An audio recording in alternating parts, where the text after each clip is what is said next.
Hello and welcome back to this quiet corner of history, the place where the day finally lets go of you. Tonight, we drift somewhere different, not across a battlefield, not through a palace corridor, but out onto open water, where the horizon has no edges and the only law is patience. For most of human existence, the sea was the largest unknown thing a person could ever face. There were no engines, no charts that could be trusted completely, no voices from satellites to whisper directions down from the sky. There was only a wooden hull, a small crew, and a very large, very indifferent ocean. Tonight's journey moves slowly through the long, layered story of ocean expeditions. From the first hesitant rafts pushed off ancient shorelines, to the towering research vessels of the modern age that now listen to the sea with instruments instead of guesswork. If this kind of slow, drifting history helps you unwind, feel free to let the video simply continue playing after this one ends, or leave a comment before you drift off. But there's nothing you need to do right now. Let your hands rest wherever they are. Let your breathing slow down to match the pace of a calm tide. And let's begin, gently, at the very beginning. Long before anyone wrote the word explorer, people were already leaving the shore. Early coastal communities did not set out to conquer oceans. They set out because a river mouth, a lagoon, or a bay demanded to be crossed, and because fish, shellfish, and trade lay just beyond the reach of a walking journey. The earliest vessels were simple: bundles of reeds lashed together, hollowed logs, animal skins stretched over light frames. None of them were built to survive a storm at sea. Yet, generation after generation, people pushed a little farther from the coastline they knew, because curiosity is older than any compass. What made these first voyages remarkable was not distance. It was repetition. A family that crossed a narrow strait once might cross it again the following season, then teach their children the safest hour of tide, the safest wind, the safest month. Over centuries, these small crossings became patterns, and patterns became knowledge passed down without a single written word. Long before Egypt raised its pyramids, long before Mesopotamia counted its first harvests in clay, human beings were already reading currents with nothing but memory and instinct. The ocean, in this earliest chapter, was not yet an empire's tool or a scientist's laboratory. It was simply the space between where people lived and where they needed to go. And yet, in that plain necessity, something profound was already happening. Every safe crossing was an unspoken agreement between a fragile boat and an unpredictable sea, and every one of those agreements, kept quietly for 1,000 years, built the foundation for everything that would follow. Ancient Egypt gives us one of the earliest recorded pushes into open water for something beyond survival: desire. Egyptian expeditions sailed down the Red Sea in search of incense, ebony, ivory, and a mysterious land the Egyptians called Punt. These were not casual trips along a friendly coast. The Red Sea could turn violent with sudden winds, and its reefs waited just beneath calm-looking water, ready to tear open a hull that misjudged its position by only a few feet. Before a single sail was raised, Egyptian planners had to solve a problem that had nothing to do with the sea itself: getting ships and supplies across a stretch of desert to reach the coast at all. Timbers, ropes, and provisions were hauled overland. Then ships were assembled or reassembled at the water's edge, all timed carefully around seasons that made the return crossing possible. When these expeditions succeeded, they brought home more than trade goods. They brought proof that ambition could reach past the edge of the familiar world, that a kingdom's reach did not have to end at its own riverbanks. The incense burned in Egyptian temples, and the rare woods used in royal furniture carried the invisible signature of sailors who had trusted wind and season over solid land. It is one of history's quiet truths: exploration rarely begins with glory. It begins with wanting something badly enough to risk the unknown to get it. Across the Mediterranean, a different kind of ocean expedition was unfolding, one built not around treasure from a single distant land, but around constant, restless movement between many shores. The Phoenicians, based along the eastern Mediterranean coast, became some of history's most capable sailors, stitching together a network of ports, colonies, and trade routes that stretch from their homeland all the way to the western edges of the known sea. Their ships carried metal, glass, dyed cloth, and timber, but their most enduring export was something far smaller and far more powerful: a simplified alphabet that could be learned quickly and used for trade, record-keeping, and communication. Phoenician sailors did not have the luxury of one safe route. Their world was a maze of headlands, narrow channels, and unpredictable local winds, and surviving it required constant vigilance and constantly updated local knowledge. Every port town added a new piece to this shared map, and every new piece made the entire trading network stronger. As Phoenician ships moved from harbor to harbor, so did ideas, techniques, and words. A trading system built for profit ended up quietly reshaping how distant cultures communicated with each other, proving that ocean routes could carry more than cargo. They could carry the tools of civilization itself. Meanwhile, in Greece, thinkers began treating the ocean not just as a place to sail, but as a puzzle to be reasoned through. Sailors returned with reports of coastlines, currents, and unfamiliar horizons, and scholars tried to turn those fragments into something more organized, an actual understanding of the world's shape and scale. Some attempted to calculate the size of the Earth itself using shadows, angles, and careful geometry. Others argued fiercely about what lay beyond the waters they knew, whether the ocean was a wall that marked the edge of the world, or a road that could, in theory, be followed indefinitely. These debates were not idle philosophy.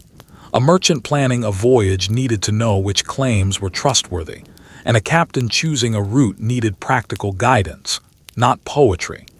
The tension between what could be observed and what could only be guessed became one of the defining features of ancient exploration culture. Not every theory Greek scholars proposed turned out to be correct, but the habit they encouraged: ask a question, gather what evidence the sea allows, and remain willing to be proven wrong, became one of the most valuable tools any explorer could carry. It mattered more in the long run than any single voyage ever could. Part 2. Wayfinders of the Pacific and the longships of the North. Let's drift now toward the widest ocean on the planet, the Pacific, where a different kind of genius was quietly at work. One that left behind no charts, no written theories, no instruments carved from brass or bone, and yet achieved something that still leaves modern navigators in awe. Across thousands of scattered islands, separated by vast stretches of open water, Polynesian voyagers built one of the most sophisticated navigation systems the world has ever known, and they built it entirely inside memory, observation, and inherited teaching. To understand how remarkable this was, picture the scale involved. Some of these crossings meant sailing for weeks with no land in sight at all, trusting that a speck of island somewhere ahead was exactly where calculation and memory said it would be. There was no room for vague guessing. A single miscalculation could mean drifting forever in open ocean with dwindling water and food. And yet, generation after generation, Polynesian wayfinders made these crossings successfully, settling islands across a vast triangle of ocean stretching from what is now Hawaii to Easter Island to New Zealand. Their method depended on reading the sky as a kind of living calendar. Certain stars rise and set at fixed points on the horizon depending on the season and the sailor's position, and expert navigators memorized entire sequences of these rising and setting points, essentially using the night sky as a slowly rotating compass. When clouds hid the stars, other signs took over. Skilled wayfinders could feel the difference between swells, sensing how waves generated by distant, permanent wind patterns interacted with waves bouncing or bending around an island that still lay beyond sight. This was not mysticism. It was an intimate physical literacy, built through years of training, in which the human body itself became a sensitive instrument for detecting patterns invisible to an untrained traveler. Birds offered another layer of information. Certain seabird species fly out from land each morning to feed far out at sea, then return toward the safety of shore as evening approaches. A navigator who spotted these birds at the right time of day could estimate not just that land was near, but roughly which direction it lay in. Cloud formations added yet another clue, since a shallow lagoon can subtly brighten the underside of clouds hovering above it in a way the open ocean cannot replicate. None of these signs alone was proof, but layered together, checked against each other, and interpreted by someone trained since childhood, they became a navigation system precise enough to find islands that, from a satellite's view today, look like nothing more than tiny dots lost in enormous blue. What makes this story so powerful is not simply that these voyages succeeded, but that the knowledge behind them was alive, carried in songs, in oral teaching passed from elder navigators to apprentices, in stories that encoded sailing directions inside narrative form so they could be remembered accurately across generations. This was a form of science, tested constantly against the harshest possible judge, the ocean itself, which does not forgive careless mistakes and does not care how confident a sailor feels. When a canoe finally sighted a speck of land after weeks of open water, it was not luck. It was the culmination of a system refined patiently over centuries, proof that human knowledge could be exact, portable, and brave enough to cross emptiness most other cultures would not have dared to attempt. Now let's move to a colder, harsher sea, far to the north, where a different seafaring culture was carving its own extraordinary path across the water.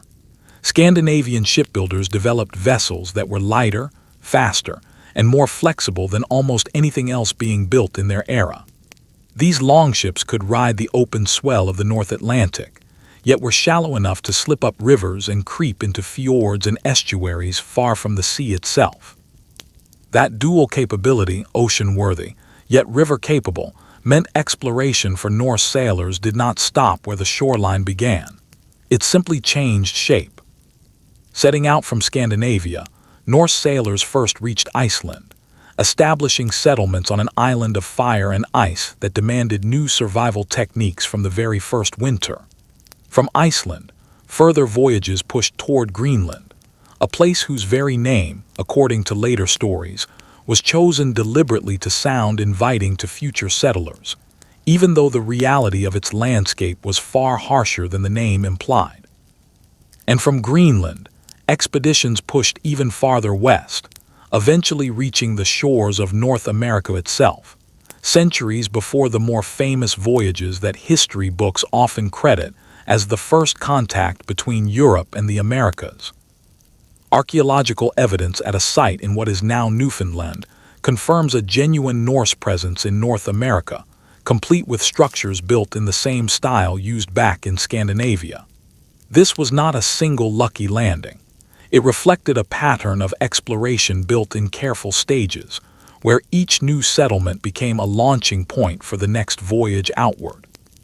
Sailors moved from known water into unknown water incrementally, always keeping some thread of connection back to home, even as that thread stretched thinner and thinner across an increasingly vast distance. None of this depended on magic or unusual luck. It depended on shipbuilding skill refined over generations, careful reading of weather and season, and above all, a willingness to travel forward based on second-hand reports and half-confirmed rumors of land beyond the horizon. Sailors would return from a voyage with stories of coastlines glimpsed but not confirmed, and the next generation would set out specifically to verify or expand upon those stories. In this way, the Atlantic was crossed and crossed again, quietly, centuries before the crossing became a headline event remembered by history at large. The story reminds us that first often depends entirely on which culture's records survive, and which stories get repeated loudly enough for long enough to be believed. There is one more layer to Norse seafaring worth lingering on here, because it touches on a mystery that still fascinates researchers today. Some later accounts and sagas mention a type of crystal that sailors may have used to locate the sun's position even on overcast days, when the sky gave no obvious clue about which direction light was coming from.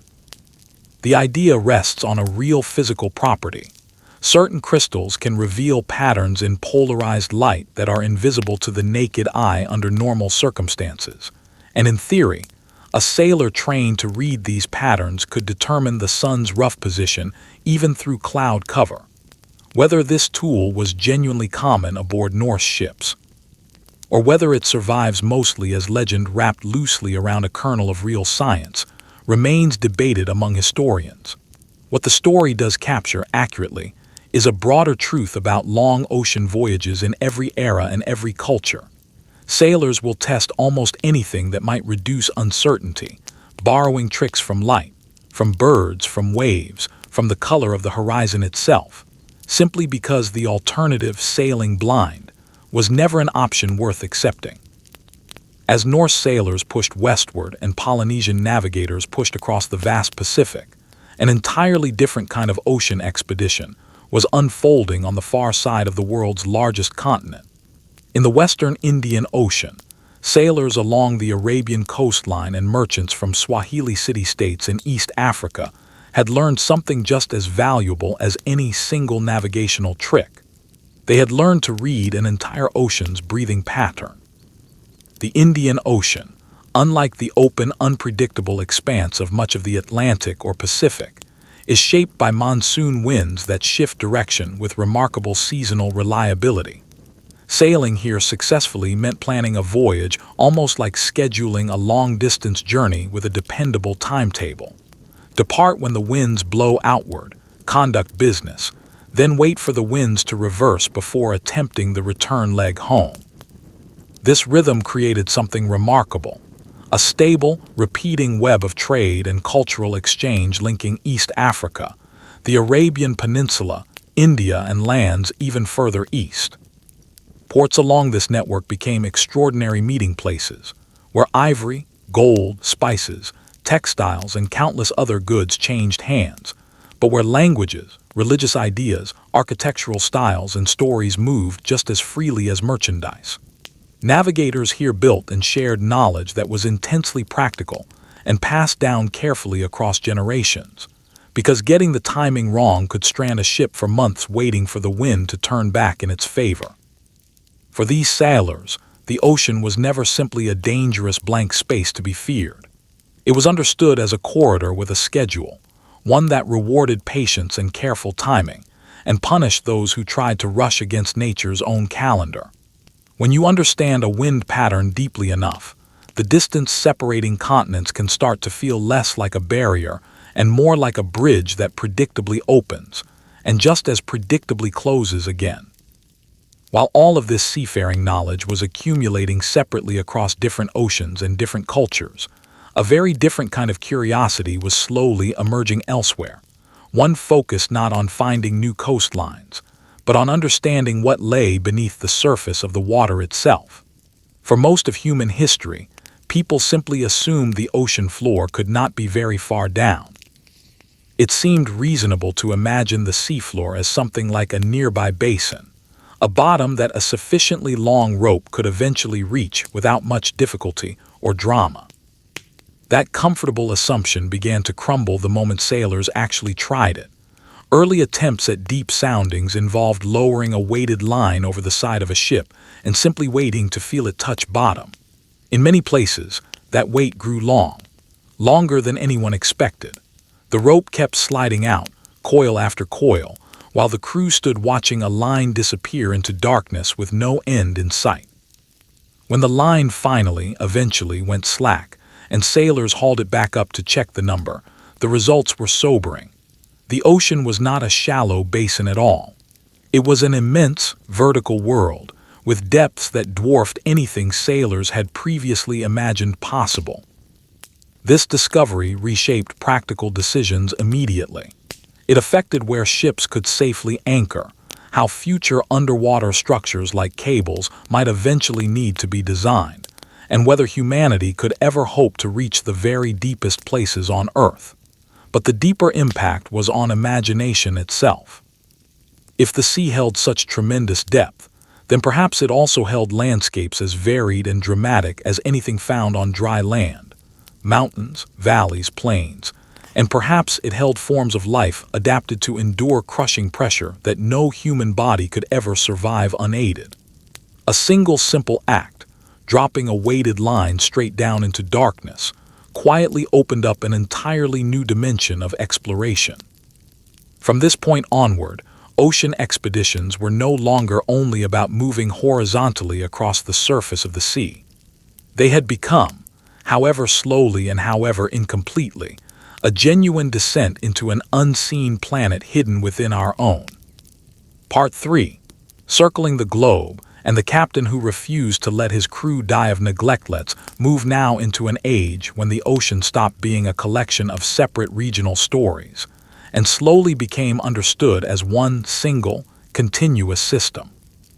This shift began with an idea so bold it sounded almost impossible when it was first proposed, that a ship could leave a port, sail continuously in roughly the same direction, and eventually arrive back at that same point, having circled the entire planet by water alone, without ever touching a purely overland route. The expedition that set out to test this idea carried enormous ambition and, unfortunately, very little certainty about what actually lay ahead. The fleet that departed under this daring plan expected difficulty, but nothing could fully prepare the crews for the reality of what the journey demanded. Storms battered the ships early on. Supplies dwindled far faster than anyone had budgeted for. Tensions between officers and crews curdled into open hostility, and disagreements that began as simple arguments about course and strategy hardened into deep, lasting rivalries. The commander who first proposed the voyage did not live to see its completion, killed partway through the journey in a conflict far from home. Yet, against every reasonable expectation, one severely battered vessel from the original fleet eventually completed the full loop, arriving back at the starting point with a skeletal crew, exhausted, malnourished, and utterly transformed by what they had endured. The return was not greeted as a triumphant parade so much as a raw testament to endurance. It was proof carved directly out of suffering. A true circumnavigation forced every sailor aboard to personally confront just how enormous the planet actually was when experienced from deck level, where every single day is measured in wind, water, aching muscles, and dwindling rations, rather than in convenient lines drawn on a map. The voyage also revealed a deeply practical truth that would reshape global trade for centuries afterward. The world's oceans were not separate bodies of water at all, but one continuous interconnected system, full of passages that could be discovered and exploited, provided a crew could survive long enough to search for them without giving up. This single expedition changed how people conceived of distance itself. It made the world feel, paradoxically, both larger and smaller at once, larger in the sheer hardship required to cross it, and smaller in the sense that it was now, at least in principle, fully connected and fully reachable by sea. Global trade patterns began shifting decisively toward maritime routes in the decades that followed, and the ocean itself began to be treated less as a barrier between lands and more as the connective tissue linking the entire known world together. Now let's turn to a different kind of maritime achievement, one built not on a single dramatic voyage, but on decades of relentless, disciplined precision. Precision at sea is never simply a matter of professional pride. It is very often the difference between life and death, and one commander in particular became famous for treating that difference as a personal, unshakable obligation. This captain earned a lasting reputation for producing charts of coastlines that remained useful and trustworthy for generations after his own voyages had ended. His method involved constant repeated bearings, checking and rechecking positions whenever weather and visibility allowed, and treating any discovered error not as a minor inconvenience, but as a genuine debt that had to be repaid before the expedition could honestly move forward. The resulting charts helped countless later crews avoid hidden reefs, locate safe anchorages, and enter unfamiliar harbors with dramatically fewer dangerous surprises than earlier, cruder maps had allowed. His work mattered enormously because the waters he charted, particularly across the vast Pacific, could be brutally unforgiving. Islands in this region are often small, and a single misjudged mile of navigation could turn into a long, dangerous drift with rapidly dwindling supplies and no clear path back to safety. Yet accurate mapping of this kind carried a complicated legacy alongside its obvious benefits. When a coastline becomes precisely measured and formally named on an official chart, it also becomes dramatically easier for distant powers to claim, govern, and ultimately exploit that same coastline and the people already living upon it. This captain's charts therefore sit at an uncomfortable crossroads in history. They represent, on one hand, extraordinary personal skill and remarkably patient observation. On the other hand, they also became tools that directly opened doors for colonization and the disruption of existing indigenous societies. The very same careful line drawn on paper that could safely guide a struggling ship into harbor could just as easily, in different hands, help redraw the political map of an entire region, often at devastating cost to the people who called that coastline home long before any foreign ship arrived.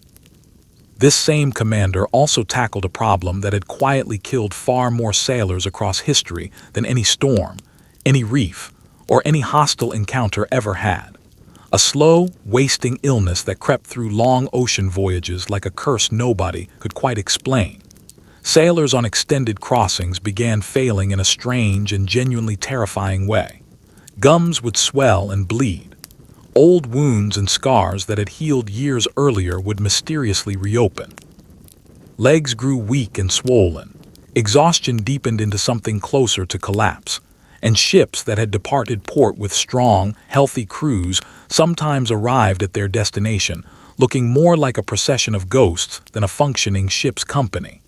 The tragedy embedded in this illness was that it had nothing to do with monsters, curses, or bad luck, despite how sailors at the time often described it. It was, in modern terms, a nutritional collapse, caused by months spent without any fresh source of what we would today immediately recognize as vitamin C for centuries. Expeditions had tried to treat this affliction with a hopeless mixture of superstition, simple resignation, and remedies that did essentially nothing to address the actual underlying cause. Meanwhile, the ocean quietly kept collecting bodies, voyage after voyage, with almost no one connecting the pattern to something as ordinary and preventable as diet. This particular captain, however, approached the danger differently than many of his contemporaries. Where other commanders treated sickness aboard ship as an unavoidable fact of nature, he treated it instead as a solvable problem, one with clear, adjustable levers that a disciplined leader could actually pull. He insisted on strict shipboard habits that sounded almost embarrassingly ordinary at the time, yet proved genuinely revolutionary in their effect. Rigorous cleanliness below decks, careful attention to ventilation, and close, consistent monitoring of food quality throughout the voyage, rather than only at its start. He pushed hard for provisions specifically selected because they could last without spoiling, and he experimented directly with foods that seemed to help keep his crews functional and healthy over many consecutive months at sea. The real breakthrough here was not any single miracle food or secret ingredient. It was the underlying idea that health aboard a ship could be actively managed through consistent, disciplined policy, even within the cramped, damp, saltwater-soaked confines of a wooden vessel far from any port. This approach fundamentally changed expectations among sailors and naval planners alike. Crews slowly began to believe that survival at sea depended not solely on raw courage and blind luck, but also on careful planning, steady routine, and leadership genuinely willing to attend to the unglamorous, day-to-day details of shipboard life. This matters enormously for the broader history of ocean expeditions, because it firmly links exploration to logistics. Many of history's greatest maritime journeys were quietly won or lost not only out on the open decks facing storms and navigation puzzles, but down in the storerooms and galleys, where decisions about food, cleanliness, and daily routine determined whether a crew would even survive long enough to reach their destination at all. Let's turn now to another quieter form of ocean expedition, one built not around a single dramatic voyage, but around thousands of overlapping, practical documents created by ordinary working sailors. Long before satellite imagery or modern surveying equipment existed, medieval and early modern mariners in the Mediterranean and along nearby coastlines developed detailed navigational charts focused almost entirely on practical necessity rather than decoration or grandeur. These charts prioritized coastlines, harbors, and the precise angles between them, because that information was exactly what mattered most when a tired crew needed to find safe shelter along a genuinely dangerous shoreline. These charts were built from dense, carefully layered networks of straight lines radiating outward from multiple points, which helped navigators maintain a steady, reliable heading from one port to the next. Their outlines reflected knowledge painstakingly accumulated through countless individual voyages, each one correcting or refining details left slightly wrong by the last. What makes these old charts so genuinely striking, even today, is how remarkably accurate and almost modern they can appear in regions that sailors of that era knew intimately well through repeated experience. You can feel, quite literally, the accumulated hand of hard-earned experience in every carefully corrected bay and every precisely placed headland. These charts also reveal a great deal about the priorities of the sailors who created them. Inland regions, places these mariners rarely needed to travel through directly, are often left frustratingly vague or incomplete. Yet the immediate edge of the sea itself is rendered with striking sharpness and confidence throughout. For the broader history of ocean expeditions, these documents mark a genuine and important turning point. Ocean travel was steadily becoming more systematic, more shareable among different crews and nations, and increasingly repeatable in a reliable way. A ship's captain no longer had to depend solely on personal memory or half-reliable second-hand rumor. The chart itself could now carry forward collective, accumulated knowledge, and that shared knowledge steadily helped widen the radius of where sailors were willing to confidently venture. Part 4. The ship that carried a restless notebook, and the voyage that measured an entire ocean. As voyages reached farther and farther from home ports, expedition leaders slowly came to understand something important. True discovery was not only about the act of arriving somewhere new. It was equally about returning home afterward with knowledge that could actually be shared, studied, and built upon by people who had never left dry land at all. This realization is exactly why many later expeditions began deliberately making room aboard ship for people who did not steer the vessel, did not reef the sails, and did not stand watch through the night. Naturalists, artists, and translators increasingly became essential members of the crew, even though their contributions had nothing directly to do with keeping the ship afloat. Naturalists aboard these voyages collected specimens of plants and animals, carefully sketched internal anatomy where possible, and recorded behavior that could never have survived the long journey home crammed inside a cask or barrel. Artists captured coastlines, clothing, tools, ceremonies, and landscapes with an immediacy that written description alone often struggled to match convincingly. Translators and interpreters, meanwhile, made meaningful trade genuinely possible, reduced the countless small misunderstandings that could easily spiral into violence, and on more than one occasion likely saved lives by recognizing a brewing threat in time to act. These mixed, multi-purpose crews effectively turned an ordinary ship into something closer to a moving research station and a floating diplomatic mission simultaneously. This arrangement inevitably created friction, since cramped shipboard quarters rarely forgive personality differences or professional rivalries gracefully. Sailors accustomed to a rigid hierarchy sometimes resented civilian passengers, who seemed to contribute nothing to the physical labor of running the ship. Yet the eventual payoff from this arrangement was often enormous. When a voyage carrying naturalists and artists finally returned home, it had the potential to reshape entire libraries, transform museum collections, and directly influence government policy, not merely update a map somewhere in an admiralty office. Ocean expeditions of this era increasingly became engines of broader culture as much as engines of pure geographic travel. One particular voyage stands out clearly in this regard, precisely because its most lasting legacy had almost nothing to do with its original official purpose. A ship set out primarily to survey coastlines with careful precision, yet it also happened to carry aboard a young naturalist with an unusually restless, questioning notebook. During years spent alternating between long stretches at sea and shorter periods exploring various coastlines and islands, this naturalist began comparing creatures and landscapes he encountered across surprisingly wide distances. He noticed patterns that felt far too consistent to be dismissed as simple coincidence. Similar animals appeared on different islands, yet showed small, distinct variations, almost as if each population had been quietly shaped by its own local conditions over long stretches of time. Fossils he examined along the way hinted strongly that entire past worlds had once held dramatically different forms of life than exist today, and living species increasingly seemed connected to one another in ways that people of his era had not yet fully accepted or even seriously considered. This voyage did not hand him a complete, finished theory by the time it ended. Instead, it gave him a persistent set of questions that simply would not let go of his thinking, no matter how much time passed afterward.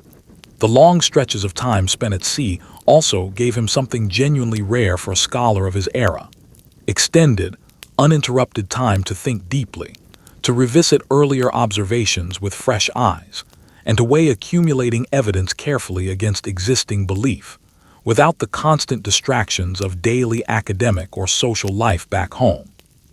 When his later ideas eventually reached the wider public, they fundamentally challenged how people understood the natural world, and indeed humanity's own place within it. A single expedition originally intended for practical coastal mapping ended up, almost by accident, mapping out an entirely new way of thinking about life itself, and the ripples from that shift spread far beyond any single harbor or coastline. Now let's turn to a voyage with a very different character altogether, one driven not by a single naturalist's private curiosity, but by an entire crew's deliberate, systematic mission to measure and sample the ocean itself, methodically, across the entire globe. In the latter half of the 19th century, one particular expedition set out with a goal that sounded almost impossibly ambitious for its time: to measure the ocean, sample it thoroughly, and describe it systematically in every region the ship could reasonably reach.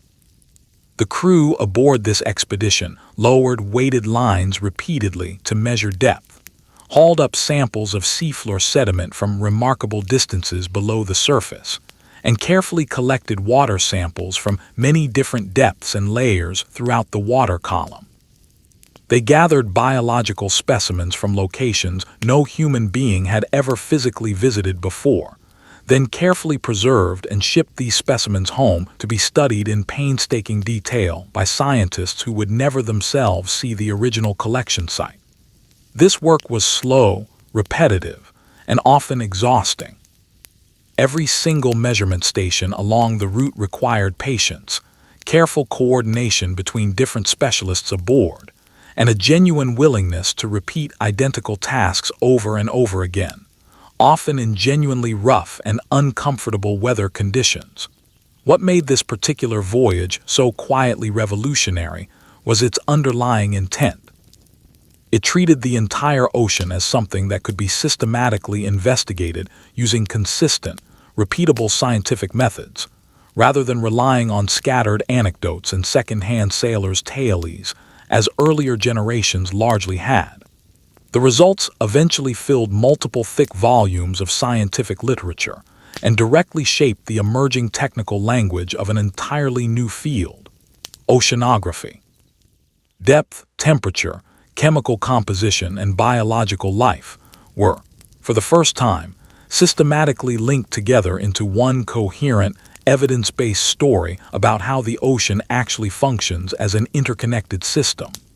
This expedition also fundamentally changed broader expectations about what the ocean even represented to human civilization. After this voyage concluded and its findings were published, the sea was no longer widely understood as merely a route to somewhere else, a dangerous obstacle to be crossed as quickly and safely as possible. It had become, in the eyes of both scientists and the educated public, a genuine subject worth exploring purely for its own sake, full of mysteries that demanded careful, patient, systematic measurement rather than quick assumption or convenient guesswork. Part 5. The fleets that sailed for power and the needle that learned to point true. Let's turn our attention eastward now, to a chapter of ocean history that many Western accounts have historically overlooked, even though its scale was, in its own time, almost unimaginable.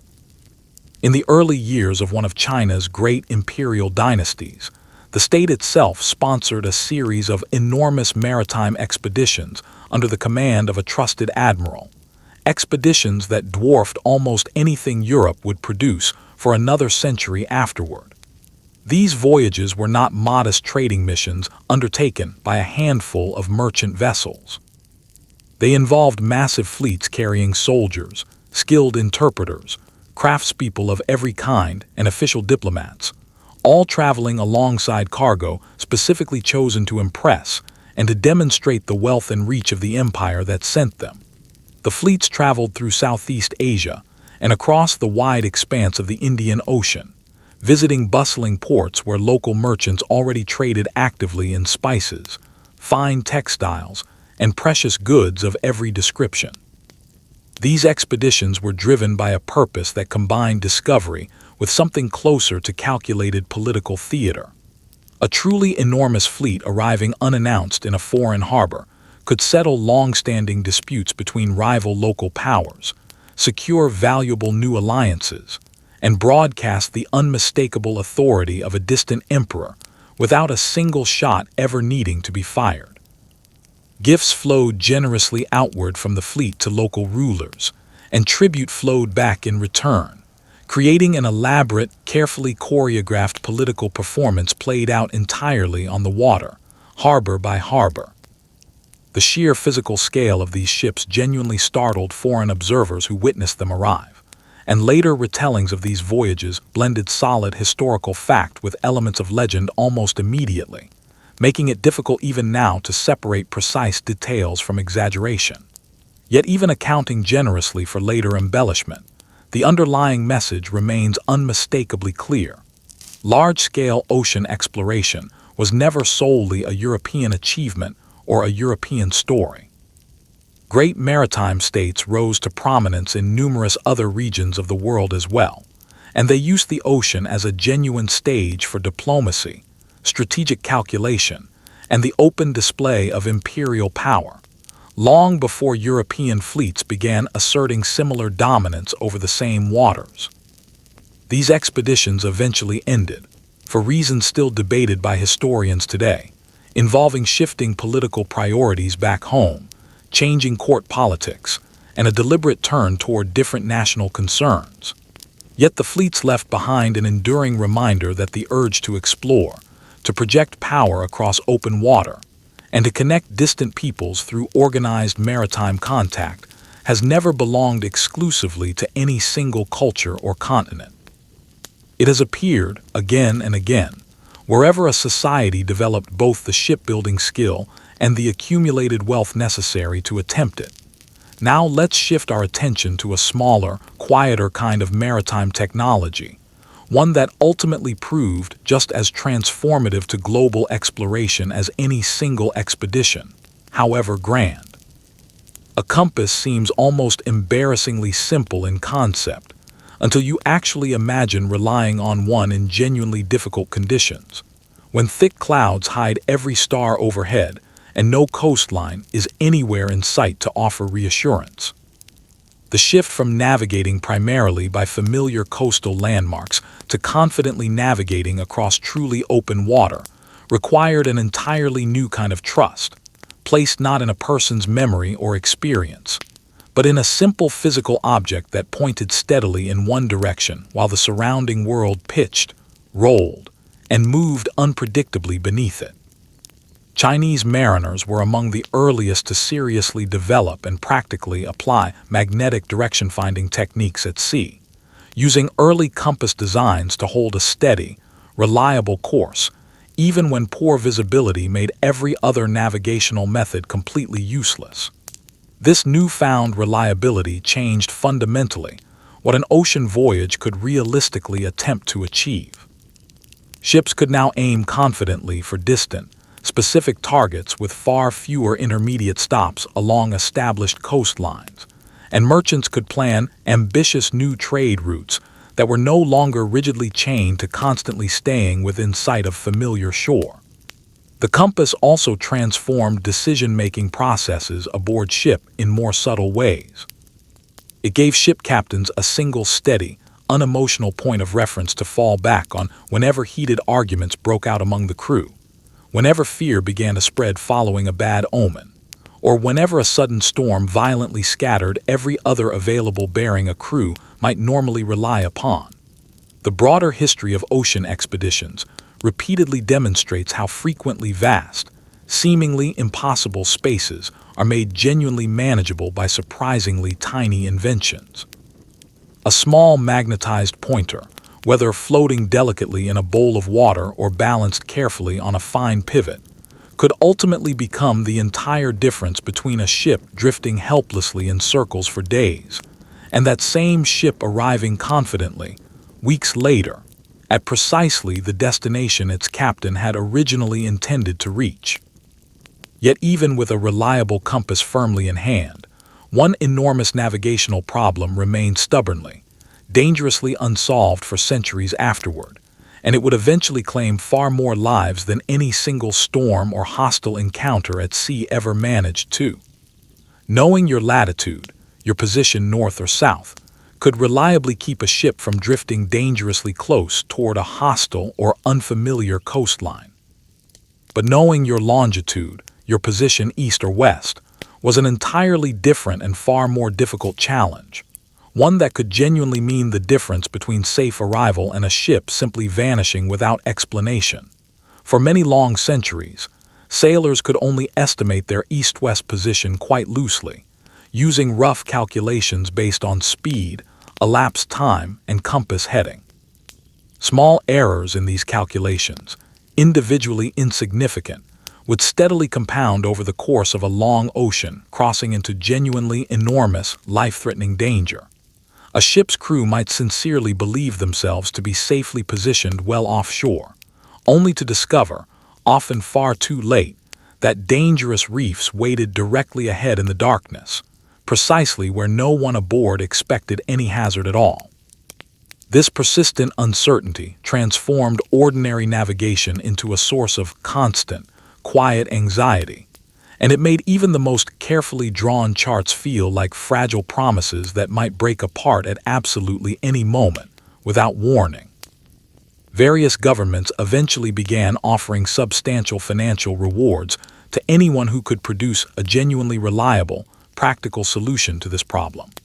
Scientists across multiple countries argued fiercely and at great length about the best theoretical approach, while ordinary ship captains simply kept sailing regardless, because global commerce and international conflict never paused conveniently to wait for scientists to reach a satisfactory conclusion.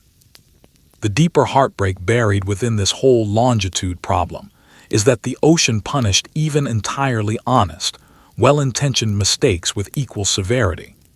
Crews could do absolutely everything correctly according to their available knowledge and training, and still tragically strike unexpected land that, according to every calculation available to them, should have remained several full days sailing away. The eventual solution to this centuries-old problem arrived, somewhat surprisingly, through the discipline of precise timekeeping rather than through astronomy or geometry alone. If a ship's crew could somehow reliably keep accurate track of the exact time back at their home port, even while sailing an enormous distance away, they could compare that preserved home time against the actual local time determined by observing the sun's position each day. And from that simple comparison, calculate with real confidence exactly how far east or west they had traveled from their starting point. This solution sounds almost deceptively simple, until you properly consider everything an ordinary ship's mechanism had to reliably endure throughout a long voyage. Constantly rolling decks, corrosive salt-laden air, dramatic swings in temperature between different climate zones, and near-constant vibration capable of destroying even the most delicately engineered mechanical device. One dedicated craftsman spent literally years of painstaking effort building specialized clocks, specifically designed to refuse drifting out of accurate time, even as the surrounding ocean did absolutely everything within its considerable power to violently shake these delicate mechanisms apart. His resulting timepieces were not merely clever, impressive machines built purely to showcase technical skill. They represented something far more valuable to any working sea captain: genuinely portable certainty, in an environment where almost nothing else could be trusted with equal confidence. A captain equipped with one of these reliable timepieces could now plot a position that matched genuine physical reality, rather than relying on hope, rough estimation, or pure chance. This single advancement changed practical outcomes at sea in ways that maps and charts alone had never fully managed to achieve on their own. Voyages became noticeably more direct and efficient. Safe landfalls became significantly less accidental and unpredictable, and dangerous reefs became avoidable far more consistently than they ever had been before. In the long, layered history of ocean expeditions, remarkably few individual objects carry as much quiet drama as a mechanical clock that reliably keeps its precise promise, even in the absolute middle of a violent, ship-shaking storm at sea. Even with an accurate clock aboard, however, sailors still needed a reliable, everyday method for estimating their position hour by hour, without constantly relying on complex astronomical calculations every single time. This simpler, everyday method became known as dead reckoning, and it feels genuinely reassuring in principle, precisely because it relies entirely on things a sailor can directly see and feel for themselves: measured speed through the surrounding water, a steady heading read from the ship's compass, and the elapsed time since the last confidently known position. Add these simple factors together carefully, and you arrive at a reasonably tidy, seemingly trustworthy estimate of exactly where the ship should currently be located. The ocean, however, operates according to its own hidden mathematics, one dead reckoning alone could never fully account for. Powerful currents slide beneath a ship's hull like invisible underwater rivers, quietly pushing vessels sideways without ever changing the wind direction filling the sails above, and without giving any obvious visual sign to an unsuspecting crew. A dedicated crew might steer faithfully and carefully for many consecutive days, only to discover, often with genuine shock, that the surrounding sea had been steadily carrying them diagonally off course the entire time, moving them directly towards serious, unexpected danger. This is precisely why an anticipated landfall could sometimes arrive with sudden shock and confusion, or in the worst cases, fail to arrive at all when and where it was expected. Dead reckoning also depended heavily on individual human judgment, meaning a tired sailor's slightly inaccurate speed estimate, a badly worn measuring line, or even a small, easily overlooked steering error, could gradually compound over a long voyage into a dangerous discrepancy measured in many miles. Generations of explorers learned a valuable, humbling lesson from this repeated experience. The ocean can indeed be successfully navigated, but it can never be fully tamed or perfectly predicted. When the water itself is quietly moving, it inevitably moves the entire map along with it, whether any given crew happens to notice this shift or not. Part 6. What the logbook remembered, and the winds that ruled every voyage. Every ship that ever sailed on a long ocean voyage kept some form of daily written record, and at first, This record existed purely for reasons of discipline and accountability. A captain needed proof of decisions made.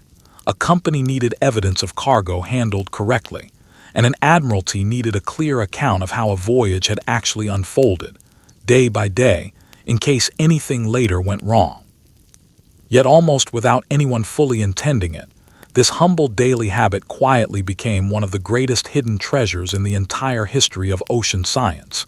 Each day at sea demanded careful notes on wind direction, cloud cover, the general state of the sea, and the ship's overall progress since the previous entry. Over the course of many months, these seemingly mundane daily entries gradually revealed clear, repeating patterns. A single observant captain might notice that certain seasons reliably brought certain kinds of weather to a particular stretch of ocean. But when thousands of individual logbooks, kept by entirely different crews across many decades, were eventually gathered together and compared side by side, something far larger began to emerge.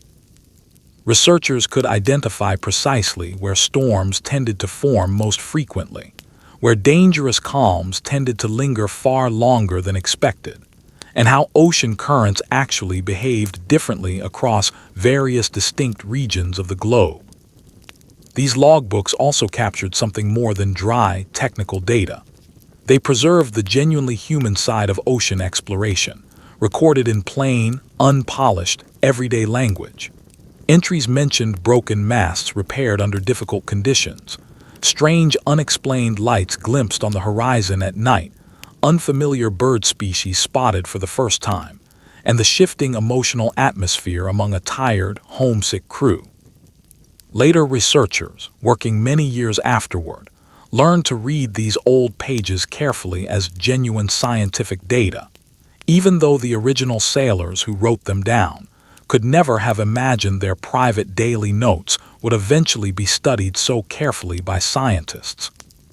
It stands as one of history's quieter, more understated miracles, an entirely ordinary bureaucratic routine, repeated faithfully by thousands of anonymous sailors across many decades, ultimately produced an extraordinarily rich, long-term record of the ocean's shifting moods and patterns.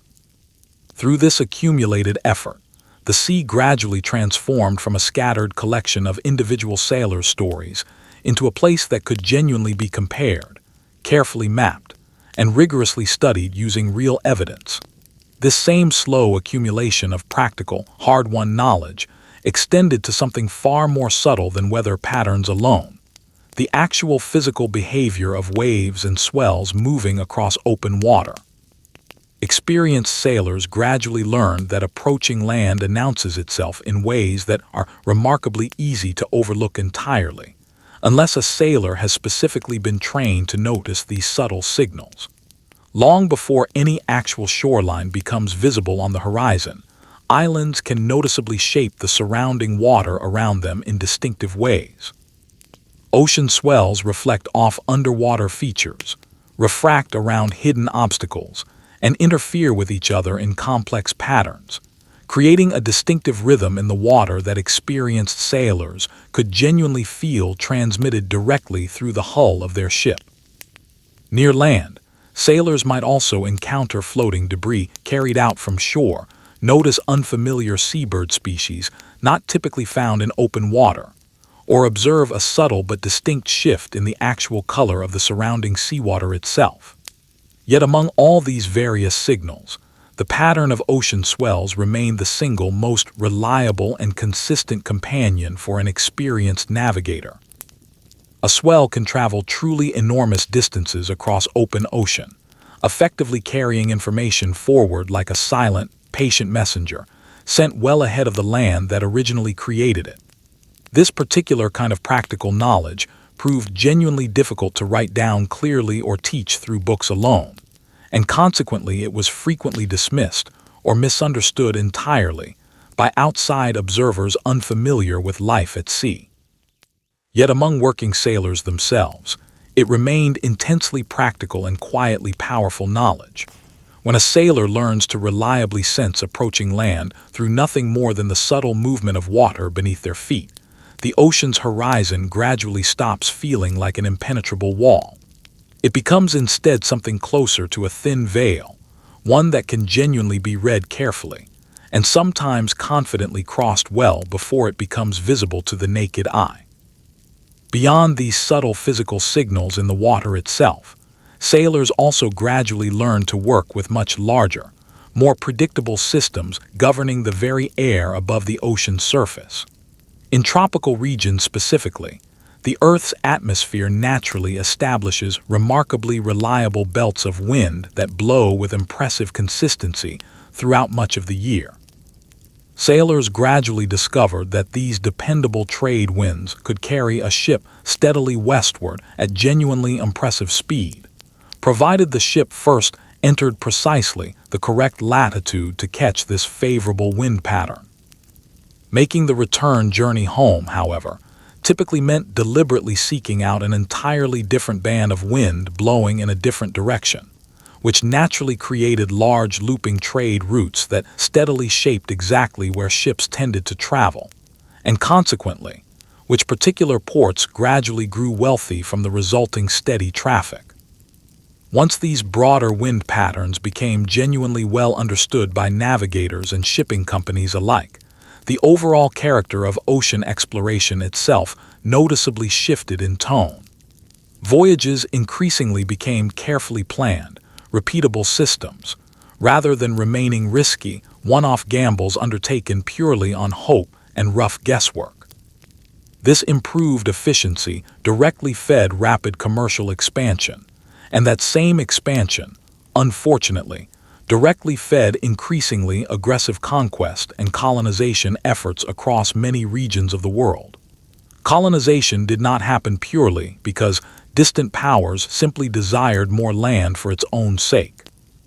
It happened in large part because reliable, predictable wind patterns made regular, dependable ocean crossings genuinely possible, and those same regular crossings made sustained control and administration of distant territories seem entirely plausible and achievable to ambitious colonial powers. These dependable trade winds were therefore far more than simple weather phenomena. They quietly functioned as part of the hidden underlying machinery driving major historical events. They guided curious explorers confidently toward genuinely new shores, while simultaneously guiding organized violence, forced labor, and brutal economic extraction along those exact same dependable wind routes. A steady, reliable ocean breeze, it turns out, can just as easily carry forward civilization's brightest ambitions as it can carry forward its very darkest, most troubling consequences. Not every region of ocean offered sailors this same kind of dependable rhythm, however. Near the equator specifically, sailors learned to genuinely dread a notorious region of persistently weak, unpredictable, and constantly shifting winds, where a ship's sails might hang completely limp for days on end, while forward progress ground almost entirely to a halt. A ship's crew could find themselves trapped for extended periods beneath a relentlessly blazing tropical sun, while the surrounding sea appeared deceptively calm enough to seem almost mockingly peaceful. Stored drinking water gradually grew uncomfortably warm and began tasting increasingly foul as days passed. Food supplies steadily spoiled in the persistent heat. Tempers among the frustrated crew flared with increasing frequency, and maintaining basic shipboard discipline became noticeably more difficult with every additional day. The ship remained stalled in place. The genuine psychological strain caused by this kind of prolonged, motionless waiting was considerable. Precisely because a trapped crew could see nothing but endless open ocean stretching in every direction, and yet still feel completely imprisoned and helpless regardless. Then, often without any real warning at all, violent, sudden squalls could erupt without notice, dumping torrential rain and viciously tearing at the ship's rigging, almost as though the sky itself had abruptly and violently changed its mind from calm indifference to sudden fury. Expeditions occasionally planned their routes specifically around avoiding this notorious region entirely, yet many ships were still unavoidably forced directly into it by unfavorable currents or simple bad luck, regardless of careful planning. This particular region reveals something genuinely important and often overlooked about the broader nature of ocean travel throughout history. Danger at sea is not always dramatic, sudden, or immediately obvious. Sometimes the greatest danger a crew faces is simply prolonged stillness itself. Sometimes the real threat is nothing more dramatic than time itself, stretching on relentlessly while limited supplies and crew morale both steadily begin to thin out simultaneously. For countless generations of sailors and explorers, genuinely learning how to patiently endure this kind of frustrating, motionless pause proved every bit as important a survival skill as learning how to skillfully ride out a violent storm. Part 7. The frozen shortcut that devoured ships, and the knowledge that outsiders refused to trust. Let's move now toward the far north, into waters where ice itself became the primary obstacle any expedition had to overcome, more dangerous in many ways than any storm, reef, or hostile encounter that sailors faced in warmer seas. For several centuries, various European powers pursued a single, tantalizing prize with almost obsessive persistence: a practical sea route running directly across the top of North America, one that would dramatically shorten trade voyages between Europe and Asia by avoiding the long, dangerous journeys around the southern tips of Africa or South America entirely. The theoretical prize on offer was genuinely enormous. A confirmed, reliable shortcut of this kind promised to reshape global trade fundamentally, giving whichever nation successfully found and controlled it an overwhelming commercial advantage over every rival power. Driven by this promise, ship after ship pushed determinedly into ice-choked northern waters, often carrying hopes and expectations that badly outweighed their actual practical preparation for what lay ahead. The Arctic itself answered these ambitious expeditions with prolonged darkness lasting many months at a time, crushing ice pressure capable of splintering even sturdy wooden hulls, and bitter cold that transformed even the simplest routine tasks into exhausting, dangerous ordeals for exhausted crews.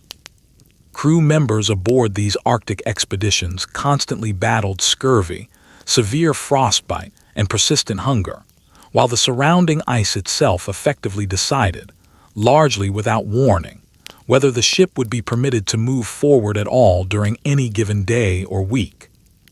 Ships could become completely trapped and immobilized for an entire polar season at a time, and this prolonged, uncertain waiting could break down crew morale just as thoroughly and completely as any violent storm at sea ever could.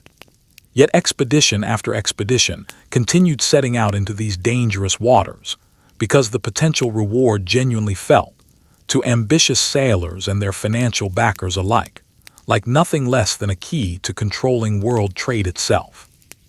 Many of these voyages eventually returned home having gained little more than harsh, hard-won lessons about the genuine limits of human endurance.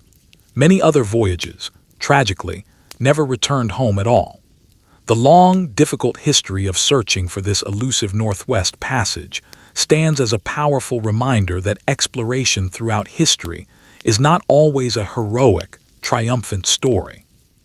Sometimes it consists instead of a long, grinding series of losses, paid for entirely in accumulated human suffering and endurance. One particular expedition into these treacherous waters became especially famous, not for its success, but for the sheer scale of its eventual tragedy, and for what that tragedy revealed about dangerous overconfidence among well-prepared explorers.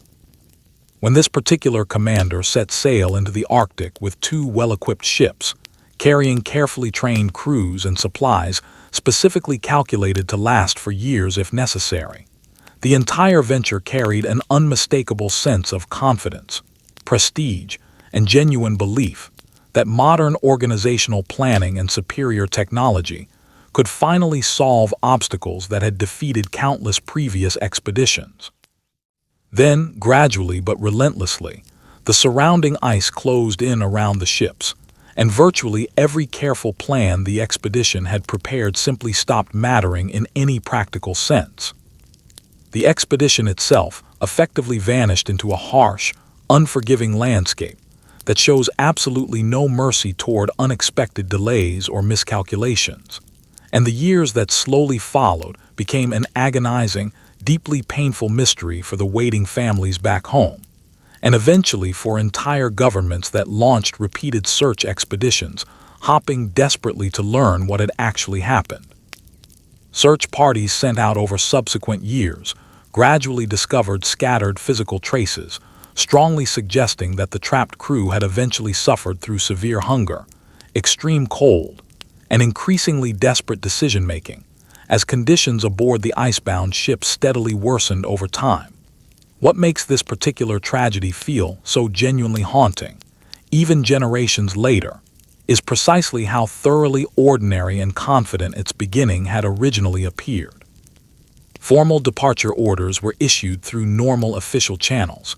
Ships' decks were properly scrubbed and prepared according to standard naval procedure, and general optimism among both the crew and their government backers held remarkably steady, right up until the moment the harsh Arctic environment abruptly and permanently changed every single rule the expedition had originally planned around. This particular loss became a widely discussed cautionary tale, one demonstrating clearly that superior technology and impressive official rank alone can never fully guarantee safety when facing genuinely hostile natural conditions.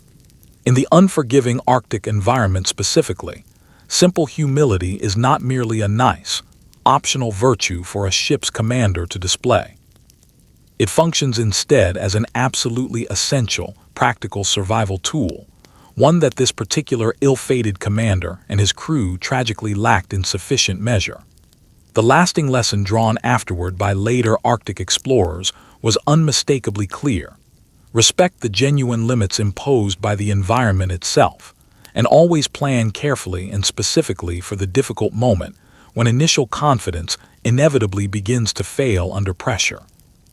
While various European expeditions repeatedly struggled, suffered, and frequently perished attempting to navigate these harsh northern waters using their own imported knowledge and technology, an entirely different body of essential expertise had already existed successfully in the same challenging region for many generations beforehand.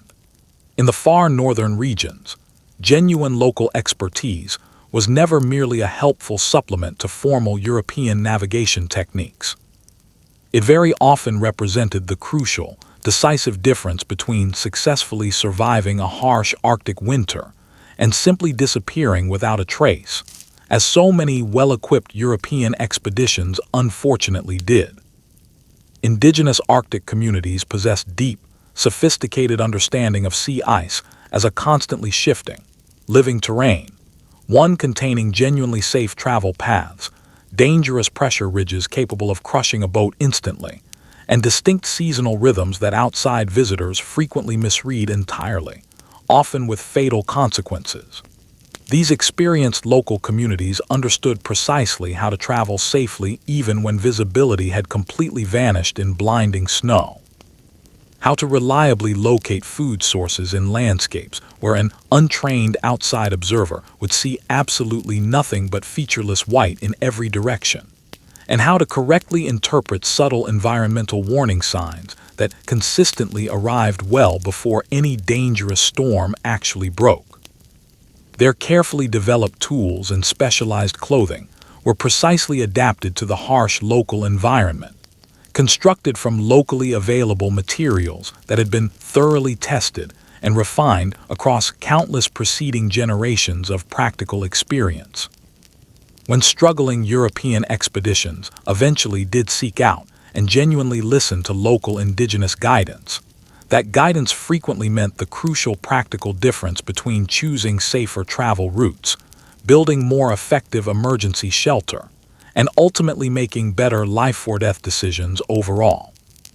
Tragically, this invaluable local knowledge was frequently dismissed outright or significantly undervalued by outside explorers and colonial administrators, even in numerous documented cases where following it directly and demonstrably saved lives that would otherwise have certainly been lost. This particular pattern represents one of the sharpest, most important lessons embedded within the broader history of ocean and polar exploration as a whole. Even the most technically advanced navigational chart or piece of imported equipment can still fail catastrophically if it is not properly grounded in genuine, accumulated lived experience specific to that exact environment. In these harsh, unforgiving northern landscapes, where even small mistakes compound rapidly into life-threatening danger, genuinely listening carefully to established local knowledge, showing proper respect for that expertise, and building real practical partnership with local communities collectively becomes the single most valuable, precious kind of cargo any Arctic expedition could possibly carry aboard. Part 8. The continent that punished confidence and the ship that chose to drift. Let's turn our attention now toward the opposite end of the planet entirely, toward a frozen continent that remained essentially untouched by sustained human presence far longer than almost anywhere else on Earth. Antarctica was eventually explored during an era of noticeably stronger ships, improved equipment, and growing scientific confidence among the nations sponsoring these expeditions. And yet, despite all of this genuine technological progress, the continent still demanded a particular kind of stubborn, hard-won resilience that no amount of careful advanced planning could ever fully guarantee or replace. Crews who ventured onto this remote continent entered a genuinely alien world defined by relentless wind, blinding glare reflected endlessly off ice and snow, and profound isolation, where cold itself was never experienced merely as an unpleasant temperature reading, but rather as a constant, unrelenting pressure bearing down on absolutely every single decision a crew member had to make throughout each exhausting day. Critical equipment failed regularly in these extreme conditions. Precious fuel supplies ran dangerously low far faster than anticipated, and sudden, violent weather could completely erase days of hard-won progress in a matter of hours. Even expedition parties that had been thoroughly and carefully supplied still faced the brutal, unavoidable problem of sheer distance, since every single additional mile of ground had to be physically hauled across unforgiving ice, very often directly against a punishing headwind that seemed to actively resist forward progress. What ultimately kept many of these ambitious Antarctic expeditions alive was rarely flawless strategic planning alone. It was, far more often, the crew's practical ability to genuinely adapt whenever carefully laid plans inevitably began to crack under real-world pressure. Successful teams learned to skillfully repair whatever equipment they still had available, ration remaining supplies they feared losing permanently, and keep moving forward physically, even when the surrounding icy landscape offered no obvious immediate reward or encouragement for their continued effort. The broader history of Antarctic exploration is genuinely full of critical moments where ultimate survival hinged directly on maintaining the right collective attitude, functioning teamwork under extreme stress, and an accumulation of small, relentless daily choices made correctly under pressure. This history clearly demonstrates that meaningful exploration is never solely about successfully reaching a predetermined geographic goal. It is equally, and perhaps more importantly, about genuinely learning how to persist and keep functioning effectively, even when the surrounding natural world stubbornly refuses to cooperate with human ambition in any way.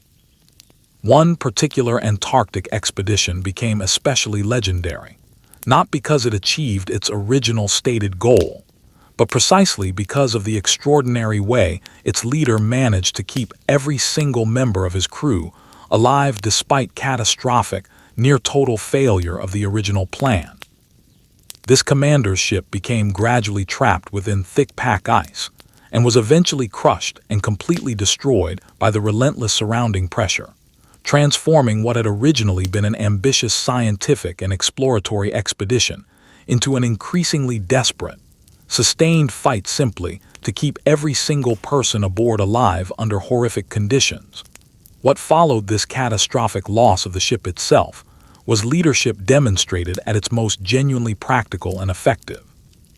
The commander deliberately kept his stranded crew sharply focused on maintaining strict daily routines, preserving group morale through deliberate effort, and consistently identifying the next immediately achievable step forward, even when the surrounding horizon offered absolutely no visible comfort or realistic hope of imminent rescue. The stranded crew initially camped directly on drifting sea ice for an extended period, before eventually taking to small, open lifeboats to cross genuinely treacherous open water, aiming desperately for the faint possibility of reaching land and potential rescue somewhere beyond. The odds these men faced throughout this ordeal were consistently brutal. Freezing sea spray, severe physical exhaustion, and the constant, ever-present risk of a small boat capsizing in mountainous waves could easily have ended this story in tragedy at literally any single stage of the journey.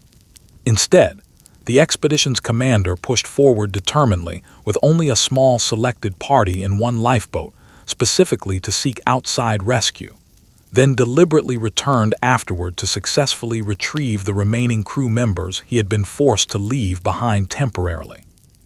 The eventual, remarkable result became genuinely famous precisely because it refuses to follow the usual dramatic arc of either simple triumph or outright tragedy that most adventure stories typically follow. The true central victory here was never a newly discovered coastline or an impressive scientific prize successfully brought home. It was instead the far simpler, far more human achievement of successfully bringing every single member of the crew safely home alive, without a single fatality among them, despite catastrophic circumstances. This particular rescue became a widely studied lesson in effective crisis leadership, and in how genuine determination can be actively shared collectively among an entire desperate group, rather than simply imposed unilaterally from above by a single commanding figure. Within the broader history of ocean and polar expeditions, remarkably few stories demonstrate the genuine power of sustained human resolve quite as clearly or as movingly as this one does. Now let's consider an entirely different Antarctic expedition, one built around an idea that initially sounded, to many contemporary observers, almost like deliberate surrender rather than bold ambition. One polar explorer proposed a genuinely radical theory that struck many listeners at the time as fundamentally counterintuitive. Rather than attempting to actively fight against the powerful Arctic ice through brute force and determined effort, he proposed instead deliberately allowing that same ice to carry his specially designed ship wherever the natural currents happened to take it. This particular vessel was purpose-built from the very beginning to survive tremendous ice pressure, by being specifically shaped to rise upward and outward, as surrounding ice squeezed against its hull, rather than remaining rigid and risking being crushed outright like conventional ship designs.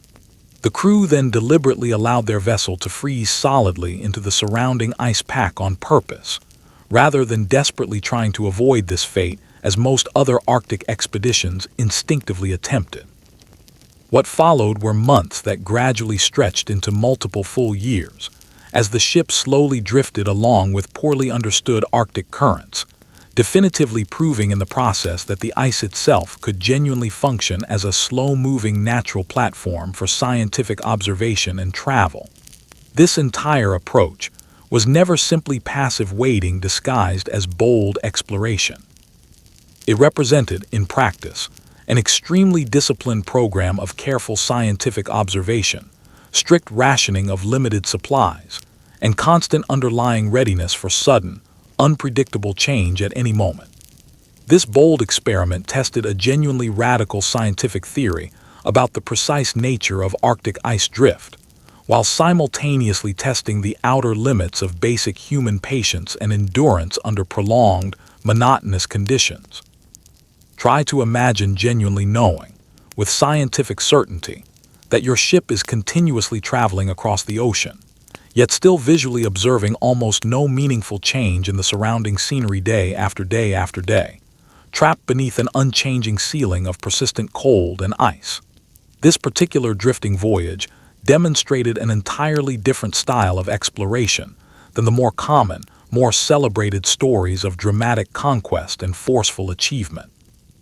Sometimes, this expedition powerfully suggests the genuinely best way to move forward through an incredibly hostile environment is not to forcefully impose your own will and direction upon it, but rather to intelligently cooperate with the environment's own natural movement and rhythm instead.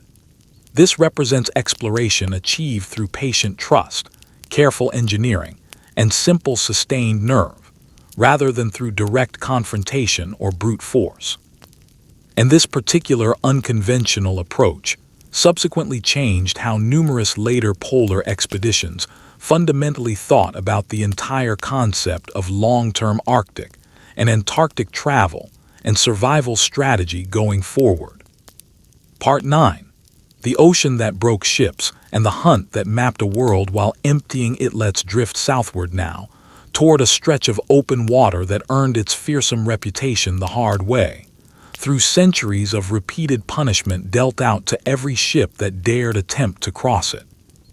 The Southern Ocean, encircling the bottom of the world, could produce winds that seemed to roar into existence without any warning at all, waves that gradually built into towering, moving walls of water and cold seawater that punished even minor mistakes with frightening, almost immediate speed.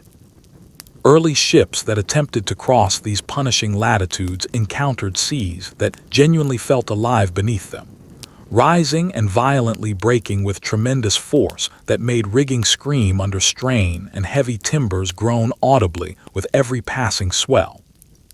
Navigation itself became significantly harder in these waters, since prolonged storms could block clear celestial sightings for many consecutive days, and drifting icebergs added yet another serious layer of danger whenever visibility grew poor or non-existent. Crews sailing through this region were constantly soaked through, perpetually exhausted, and endlessly repairing damaged equipment, often while attempting to sleep in a world that genuinely never stopped violently moving beneath them even for a moment. The clear lesson drawn from these earliest dangerous crossings was straightforward, even if painfully learned. Sailing skill matters enormously, yet raw environmental conditions can still completely overwhelm even the most refined skill when conditions turn severe enough. The Southern Ocean forced generations of sailors to genuinely respect latitude itself as a serious factor in calculating risk, rather than treating it merely as an abstract line marked on a chart back in some comfortable office. This harsh reality also pushed shipbuilders and ambitious captains alike to continuously improve vessel design, refine seamanship techniques, and strengthen overall voyage planning, simply because basic survival absolutely demanded these ongoing improvements. When a vessel finally successfully cleared these notoriously dangerous waters and reached calmer seas beyond, the dominant emotion aboard was rarely simple pride. It was, far more often, profound and heartfelt gratitude. Now let's consider a very different kind of ocean expedition, one driven not by scientific curiosity or national prestige, but by straightforward commercial pursuit of a single valuable resource, with consequences that proved genuinely devastating over time. Whaling ships pursued animals that themselves traveled across truly enormous distances, which meant that whaling voyages regularly pushed into remote, poorly charted seas long before many purely scientific expeditions ever managed to arrive in those same distant waters. Ship captains engaged in this pursuit carefully recorded routes, ocean currents, and useful landmarks, because their continued commercial success depended directly on reliably finding whale populations again and again across repeated voyages.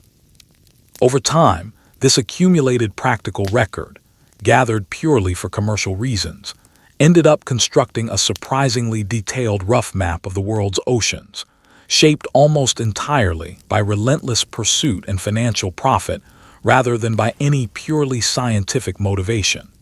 Yet this accumulated knowledge came bundled together with a genuinely devastating ecological price.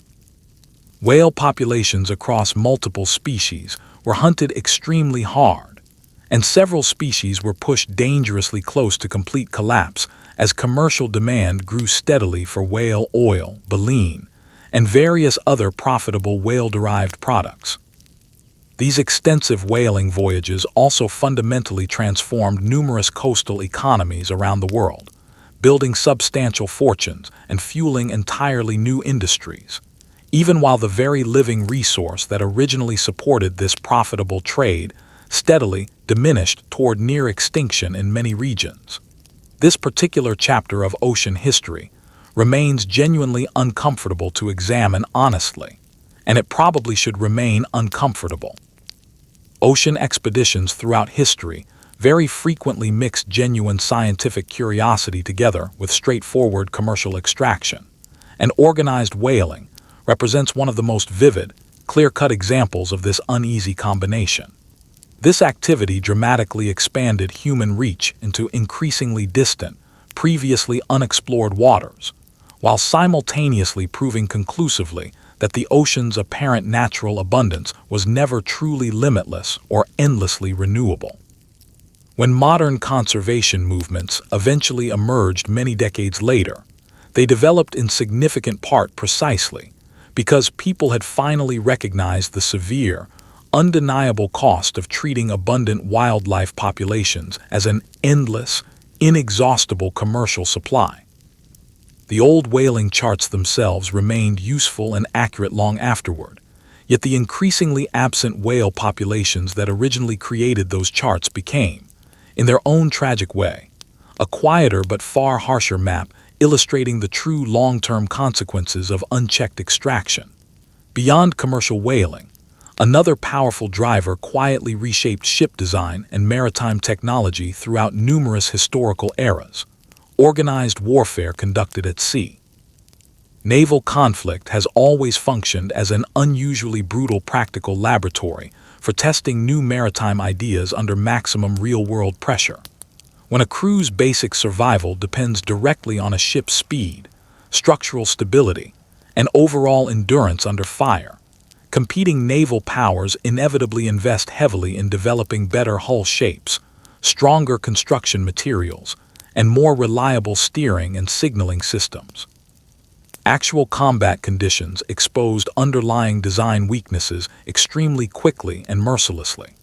A warship that handled poorly in genuinely heavy seas could effectively lose an entire naval engagement before a single cannon ever managed to fire a shot, while a competing design that saved even a few precious seconds during a critical maneuver could ultimately decide the outcome of an entire military campaign. Crucially, these hard-won naval innovations rarely remained permanently confined solely to military conflict. Scientific explorers and dedicated researchers frequently benefited significantly afterward from these same sturdier vessel designs, improved dedicated navigation spaces, and better equipment storage solutions, precisely because the identical structural traits that proved genuinely helpful during naval battle also proved equally helpful when facing severe storms and extremely long scientific survey voyages. Stronger, more advanced ships resulting from military innovation could reliably carry heavier scientific instruments, survive noticeably harsher weather conditions, and remain safely at sea for considerably longer periods without gradually falling apart under stress. In this important, indirect way, ongoing military pressure and naval competition ended up quietly widening the overall frontier of legitimate scientific ocean research as an unintended side effect. This represents a genuinely complicated historical inheritance worth acknowledging honestly. Some of the ocean's greatest and most useful practical tools were originally forged specifically for organized violence, then only later repurposed for peaceful scientific discovery and exploration. The broader history of ocean expeditions frequently sits directly within this uneasy overlap, where genuine scientific progress and genuine violent conflict traveled forward together, often inseparably intertwined throughout numerous historical periods. Part 10. When engines replaced the wind and two canals rewrote the map of distance for thousands of years, Every single ocean voyage in recorded history had depended entirely on one unavoidable partner: the wind. A sailing ship's captain could plan a route carefully, could study seasonal patterns diligently, and could choose departure dates with real precision. But ultimately, the ship's actual progress remained forever a negotiation with the sky itself.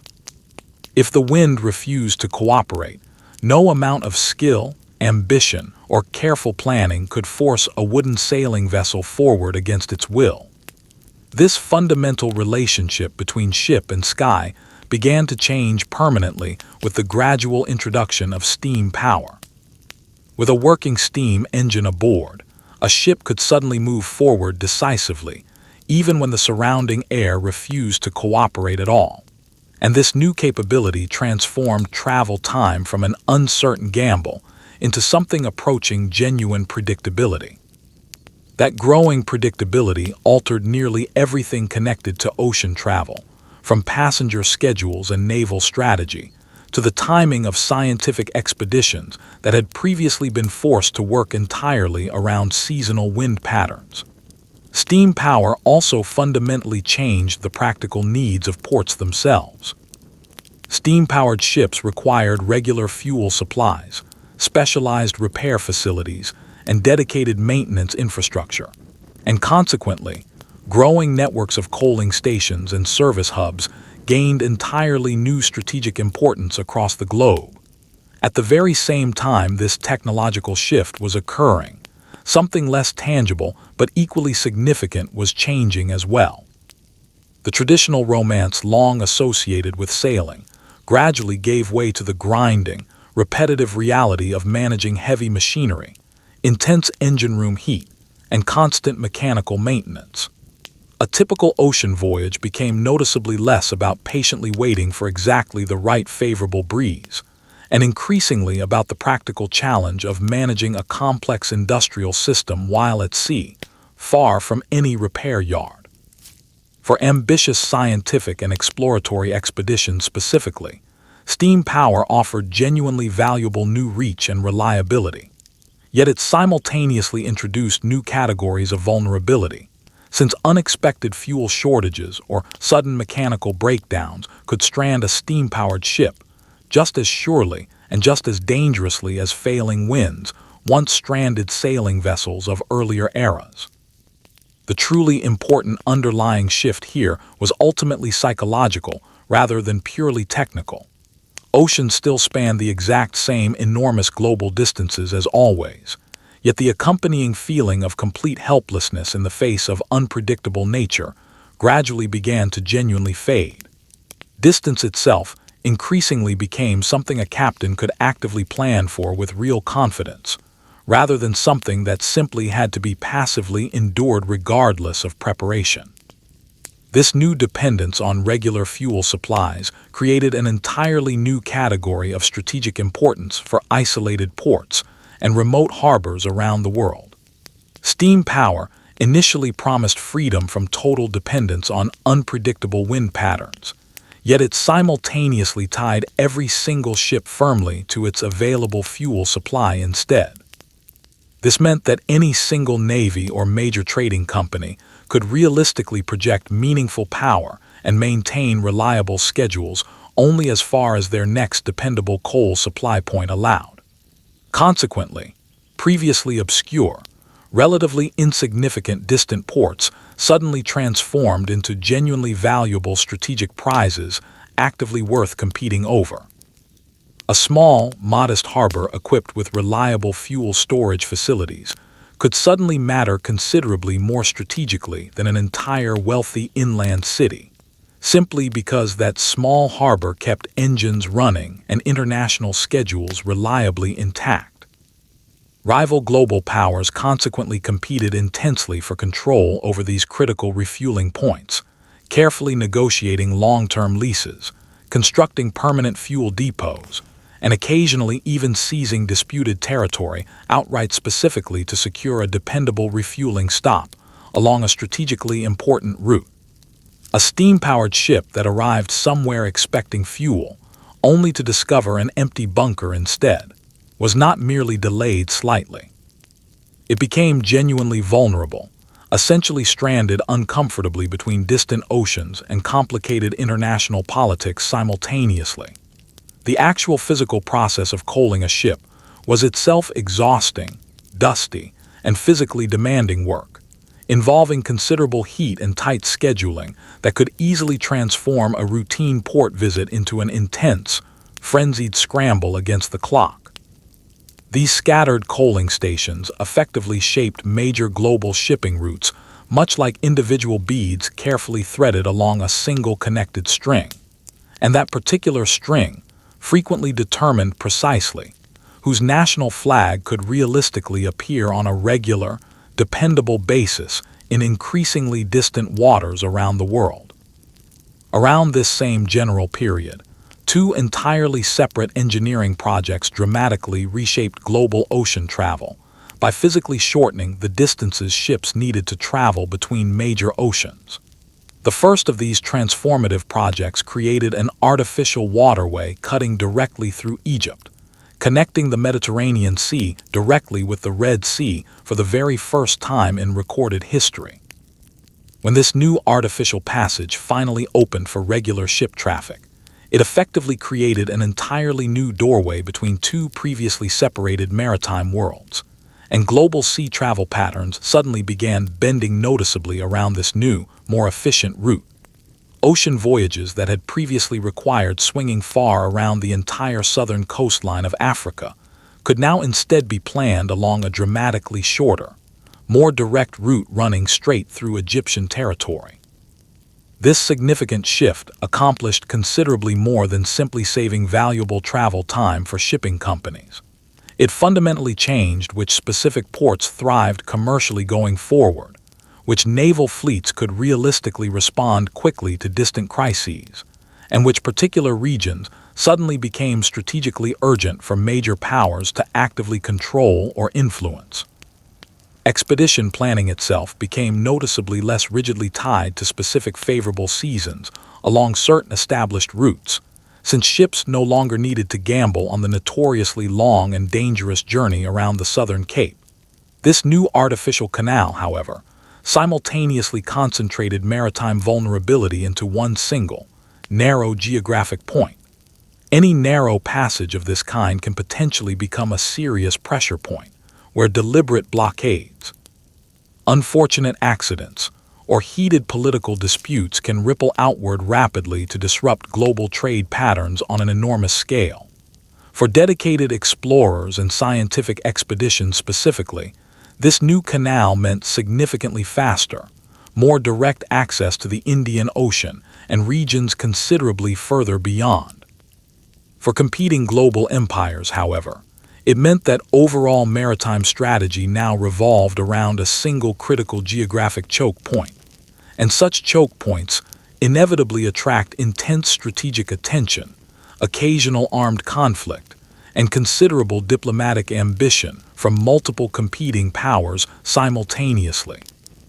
A second major canal project, constructed considerably later across a narrow strip of land in Central America, produced an equally dramatic transformation, this time connecting the Atlantic and Pacific Oceans directly for the first time. Before this particular canal existed, moving any ship between these two enormous oceans typically required an extremely long, genuinely punishing voyage around the southern tip of South America, where notoriously fierce winds and dangerous seas tested every single plank of a ship's hull and severely tested the endurance of even the most experienced crew. This new Central American canal transformed that previously brutal, lengthy ordeal into a considerably more controlled, manageable passage through a carefully engineered series of locks and artificial lakes. And overall naval strategy shifted almost immediately as a direct result of this new capability. Entire naval fleets could now be redeployed between oceans considerably faster than ever before, and major shipping companies could design far more efficient trade routes incorporating this dramatic new shortcut. Ports located along both the Atlantic and Pacific coastlines gained significant new commercial importance, while numerous older, previously important waypoint ports steadily lost much of their traditional shipping traffic as a direct consequence. Scientific expeditions similarly changed in fundamental character following this canal's completion. A single research vessel could now realistically plan comprehensive multi-ocean scientific work, without needing to commit many additional months specifically to the difficult, time-consuming task of rounding the dangerous Cape Horn. And essential supply lines could be scheduled with considerably fewer unpredictable variables to worry about. Yet this ambitious canal project came bundled together with its own set of serious engineering challenges and genuine human drama. Construction crews had to successfully overcome persistent tropical disease, extremely heavy seasonal rainfall, and dangerously unstable ground conditions throughout the lengthy construction process. And ongoing canal operations continued to depend heavily afterward on extremely careful, precise coordination between numerous moving parts. A single engineered corridor now permanently connected two absolutely enormous oceanic basins together, and the overall map of global maritime power tightened considerably around this single, remarkable, man-made structural hinge point. Alongside these two transformative engineering projects, navigators also gradually embraced a subtler, but equally important shift in how they fundamentally understood distance itself across the curved surface of our planet. On a completely flat map, the seemingly obvious straight line connecting any two distant ports naturally looks like the shortest, most efficient possible route. But the Earth itself is genuinely curved, not flat, and the mathematically fastest possible path between two distant points is frequently a gently curving arc rather than a straight line at all. This approach, known as Great Circle navigation, deliberately embraces the Earth's natural curvature, sending ships along routes that can often appear visually bent, or even seemingly incorrect, when viewed on many standard flat map projections. To a newly trained sailor unfamiliar with this concept, following such a curving route can genuinely feel like deliberately steering away from your intended destination rather than toward it. Yet the underlying mathematics involved remains completely honest and reliable. Properly accounting for the globe's true spherical geometry can meaningfully shorten overall travel distance, save considerable fuel, and reduce the total number of days a ship must spend at sea during any given voyage.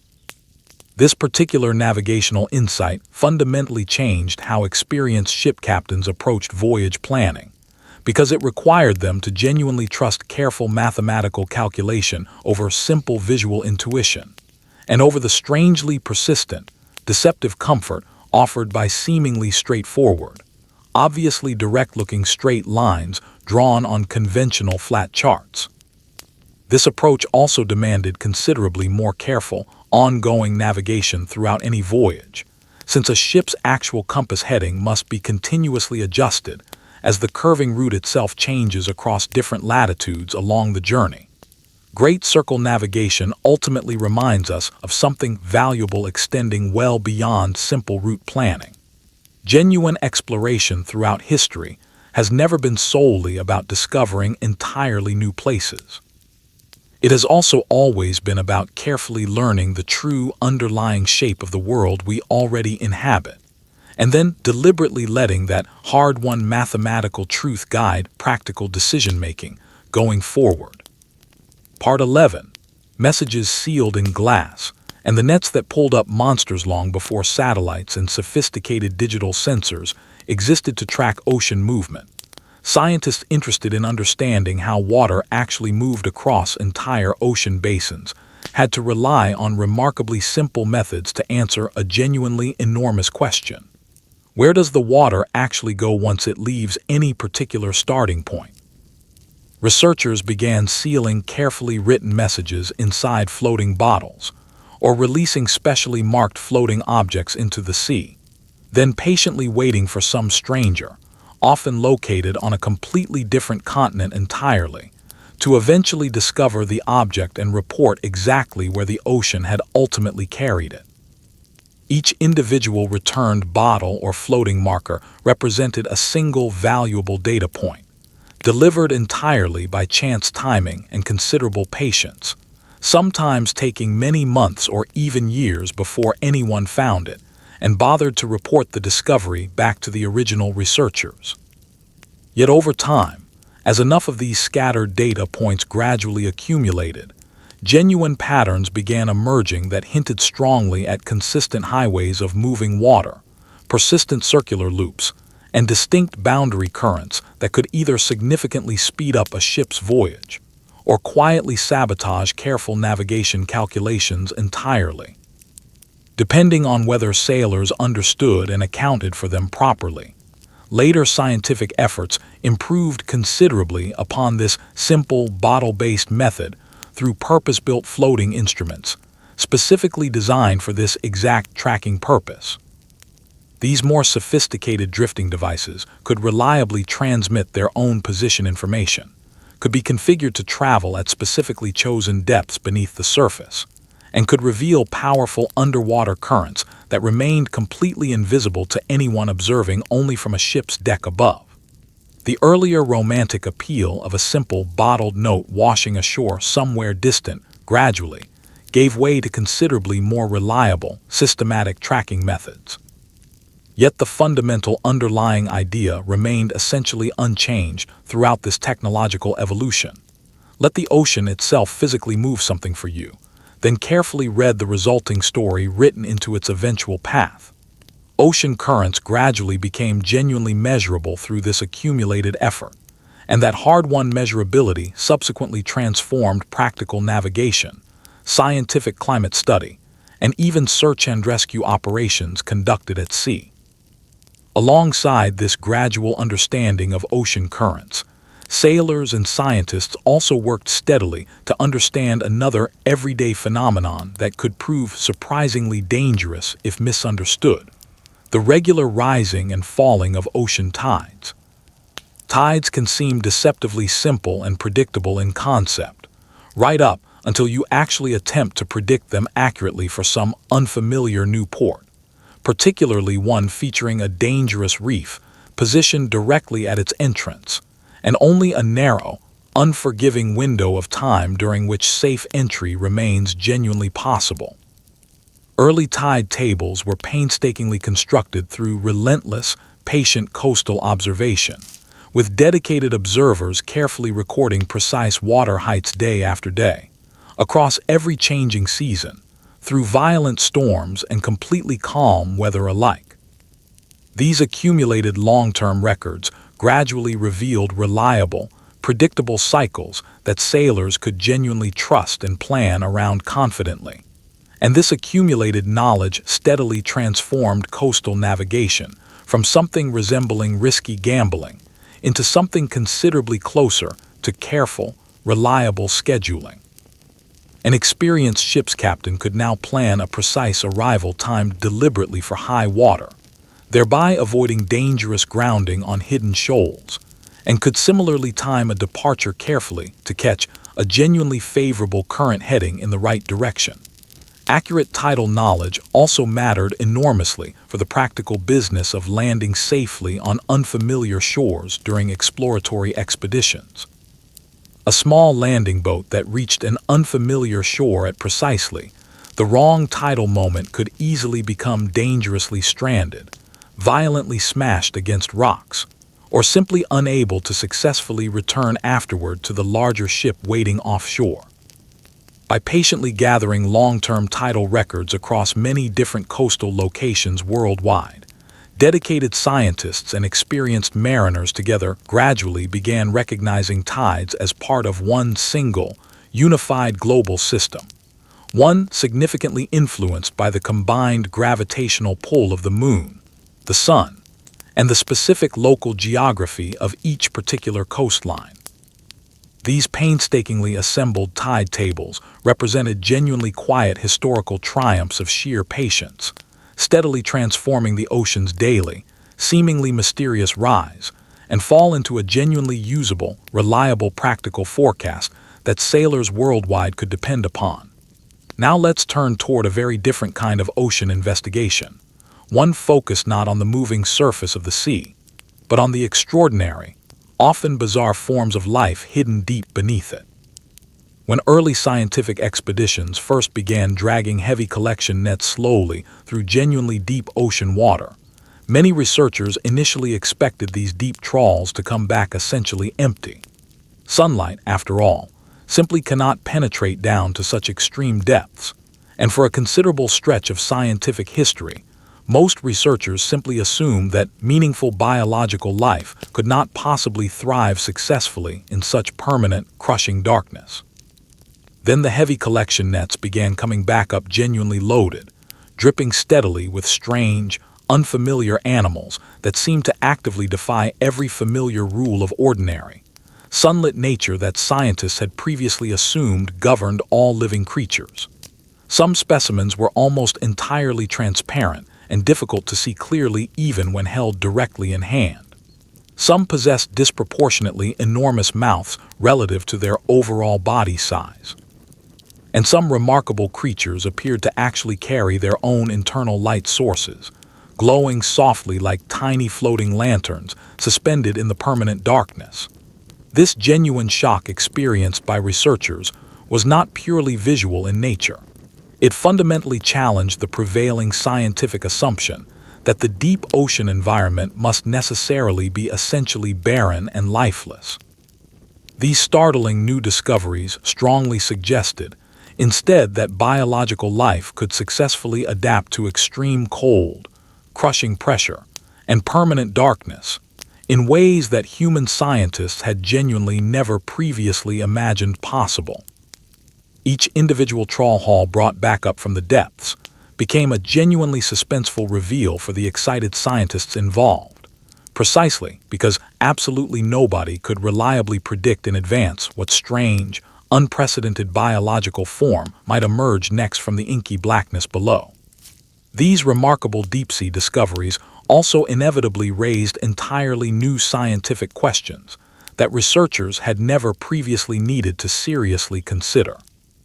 How exactly do these deep-dwelling animals successfully locate adequate food in an environment where food itself remains genuinely scarce? How do these creatures manage to successfully reproduce while living permanently in complete darkness? Deep-sea trawling expeditions gradually made the ocean feel considerably less like an empty, meaningless void, and increasingly like a genuinely hidden, thriving biosphere brimming with legitimate scientific surprises, one that had apparently been quietly existing directly beneath passing ships the entire time, completely unnoticed and unexplored by human observers.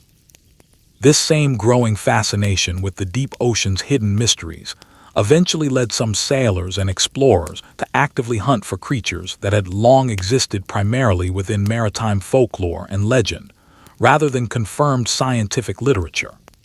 Sailors throughout recorded history had consistently told vivid stories describing enormous, terrifying shapes glimpsed briefly in deep water. And certain specific expeditions eventually set out with the explicit scientific goal of either definitively proving or conclusively disproving these persistent, long-standing legendary claims once and for all. When collection nets eventually did bring up genuinely massive squid specimens, the previously clear line separating pure legend from established biological science suddenly blurred together in a genuinely fascinating way. A giant squid, scientists quickly realized, is certainly not literally a mythical sea dragon, yet these creatures proved large enough, sufficiently strange in appearance, and powerful enough physically to reasonably explain precisely why generations of sailors had once spoken fearfully of tentacled sea monsters lurking beneath their ships. These particular animals live primarily in extremely deep water, where human eyes rarely venture directly, which means that most historical human encounters with them happened essentially by pure accident. An occasional specimen might unexpectedly wash ashore, might be discovered inside the stomach of some larger predator, or might briefly and startlingly appear near a ship's hull before quickly vanishing again into the depths.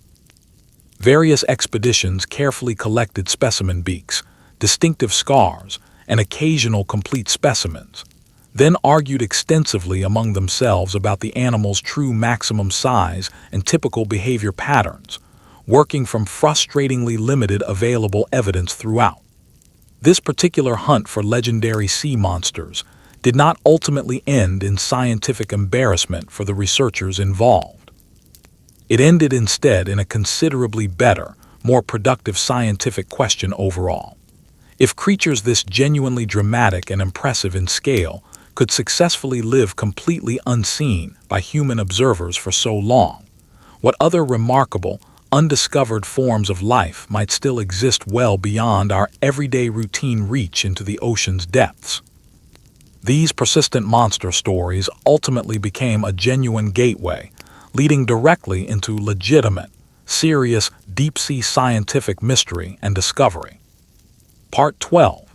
The steel sphere that touched darkness, and the sound that learned to see. Let's turn our attention now toward humanity's earliest deliberate attempts to physically descend into the ocean's crushing depths, rather than merely sampling those depths remotely using nets and weighted lines lowered from the safety of a ship above.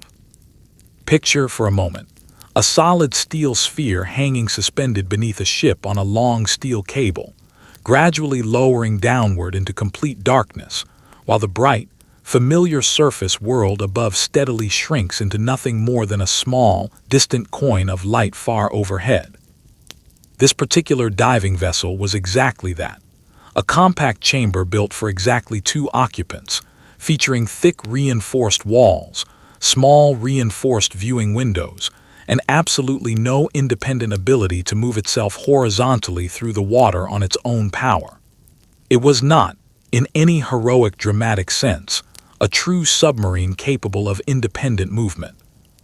It represented instead a carefully controlled, deliberate descent directly into crushing pressure levels capable of instantly destroying weaker, less carefully engineered metal construction.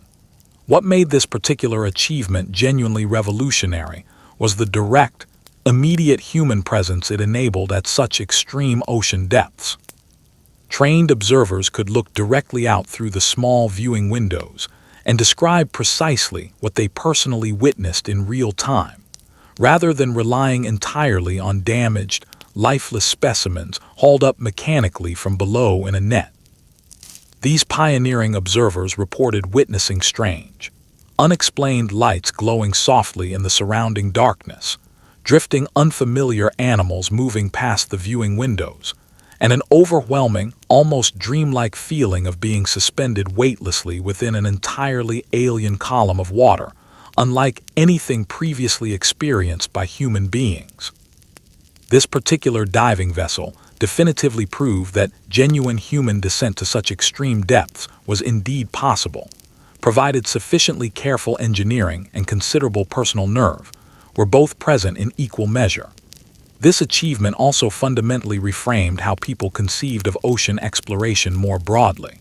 You no longer needed to travel horizontally across vast stretches of open ocean surface, specifically to discover a genuinely new, unexplored world.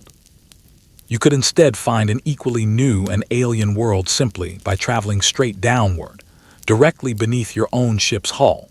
Alongside these dramatic manned descents into extreme depths, other researchers and commercial divers worked to solve a related but distinctly different practical problem. How could human beings physically work productively underwater at more moderate, though still genuinely dangerous, depths for extended periods? Early heavy diving suits effectively transformed an ordinary human being into something resembling a slow, deliberate walking experiment. A solid metal helmet, heavily weighted boots, and a continuous air supply carefully pumped down from the surface above allowed divers to remain and actively work beneath the surface for durations far exceeding what unaided human breath holding could ever possibly permit. Crushing water pressure that would otherwise instantly squeeze human lungs became genuinely manageable using this specialized equipment, and important practical tasks like underwater inspection, structural repair, and salvage operations moved decisively into entirely new depth territory, previously considered completely impossible. Yet this newfound underwater capability came bundled together with a significant practical cost: genuine mobility. Divers wearing this heavy, cumbersome equipment could really only shuffle along slowly rather than swim freely, and every single careful step risked snagging an air hose on debris or sinking uncomfortably deep into soft underwater mud or silt. Communication between the diver below and support crew above remained extremely limited throughout this era, and even a relatively simple technical problem, such as an accidentally twisted air hose or a stuck pressure valve, could rapidly escalate into a genuine life-threatening emergency situation within moments. Underwater visibility for these early divers was frequently quite poor, meaning most practical work had to be accomplished essentially through careful touch alone, combined with considerable patience and complete trust placed in the surface support crew managing air supply and safety lines from above. These pioneering heavy diving suits certainly did not make the underwater ocean environment genuinely friendly or comfortable in any meaningful sense. What they successfully accomplished instead was making the ocean floor genuinely reachable for sustained human work for the very first time in history. They also fundamentally changed how ordinary people conceived of the practical boundary separating dry land from the ocean environment. The seabed itself gradually became a place human beings could deliberately visit and work within on purpose, even though every single movement within this new environment still felt frustratingly slow, uncomfortably heavy, and thoroughly unnatural compared to normal movement on land. Now let's consider an entirely different kind of technological breakthrough, one that fundamentally transformed the ocean from a place of pure visual mystery into something that could genuinely be understood through careful listening instead. In conditions of thick fog, complete darkness, or extreme depth, ordinary human sight fails almost immediately and completely. Sonar technology offered navigators and researchers an entirely different sense to rely upon instead, one built entirely around interpreting reflected sound waves rather than reflected light. A carefully generated sound pulse travels outward through the water, eventually strikes some solid object or surface, and produces a returning echo. And the precise elapsed time between the original pulse and its returning echo becomes a remarkably reliable measuring stick for calculating exact distance. This deceptively simple underlying principle ultimately transformed both practical ocean travel and dedicated scientific exploration in profound ways. Previously, invisible submerged hazards could now be reliably detected well in advance. Ocean depths across enormous areas could be systematically mapped with genuine precision. And specific objects or features could be accurately located in places where traditional weighted line sounding methods would have taken impractically long periods of time to achieve similar results. Sonar technology also fundamentally changed how people visually pictured the ocean floor in their minds. Rather than remaining an abstract, essentially unknowable void, the seafloor increasingly became understood as a genuine physical surface featuring distinct slopes, prominent peaks, and deep trenches, all of which could now be carefully traced and mapped through repeated, systematic sonar survey passes conducted from a moving ship above. For dedicated expedition crews working during this technological transition, sonar brought both genuine new confidence and considerable new professional responsibility simultaneously. If researchers could now effectively see underwater purely through carefully interpreted sound, they could subsequently plan increasingly ambitious projects with considerably more precision than ever before, and could confidently undertake projects that had previously felt essentially impossible using older methods, ranging from significantly safer overall navigation to genuinely systematic, comprehensive seafloor surveying across enormous ocean areas. Sonar technology did not somehow diminish or remove the ocean's inherent power and danger. It instead gave human researchers an entirely new practical way to actively listen carefully to that vast underwater environment, and to meaningfully transform that careful listening directly into usable, actionable scientific knowledge. This same underlying sonar technology, unfortunately, also found extremely significant and considerably darker application during major global conflicts of the 20th century. During the First World War specifically, the ocean's surface stopped being the sole meaningful battlefield it had traditionally represented throughout previous naval conflicts.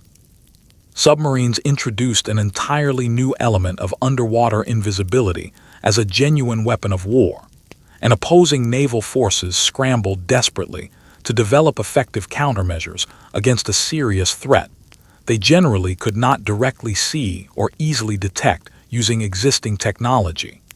Depth charges emerged as one particularly blunt but genuinely effective naval response to this new underwater threat. These were essentially explosive-filled barrels, deliberately dropped into carefully estimated enemy positions and specifically configured to detonate automatically at predetermined depths beneath the surface. Each individual depth charge attack effectively became a real-time experiment conducted simultaneously in underwater sound detection, precise attack timing, and pressure calculation. Naval crews listened intently for the distinctive sound of enemy propellers, watched carefully for telltale oil slicks rising to the surface, and worked hard to accurately imagine an essentially invisible target maneuvering through 3 full dimensions of underwater space simultaneously.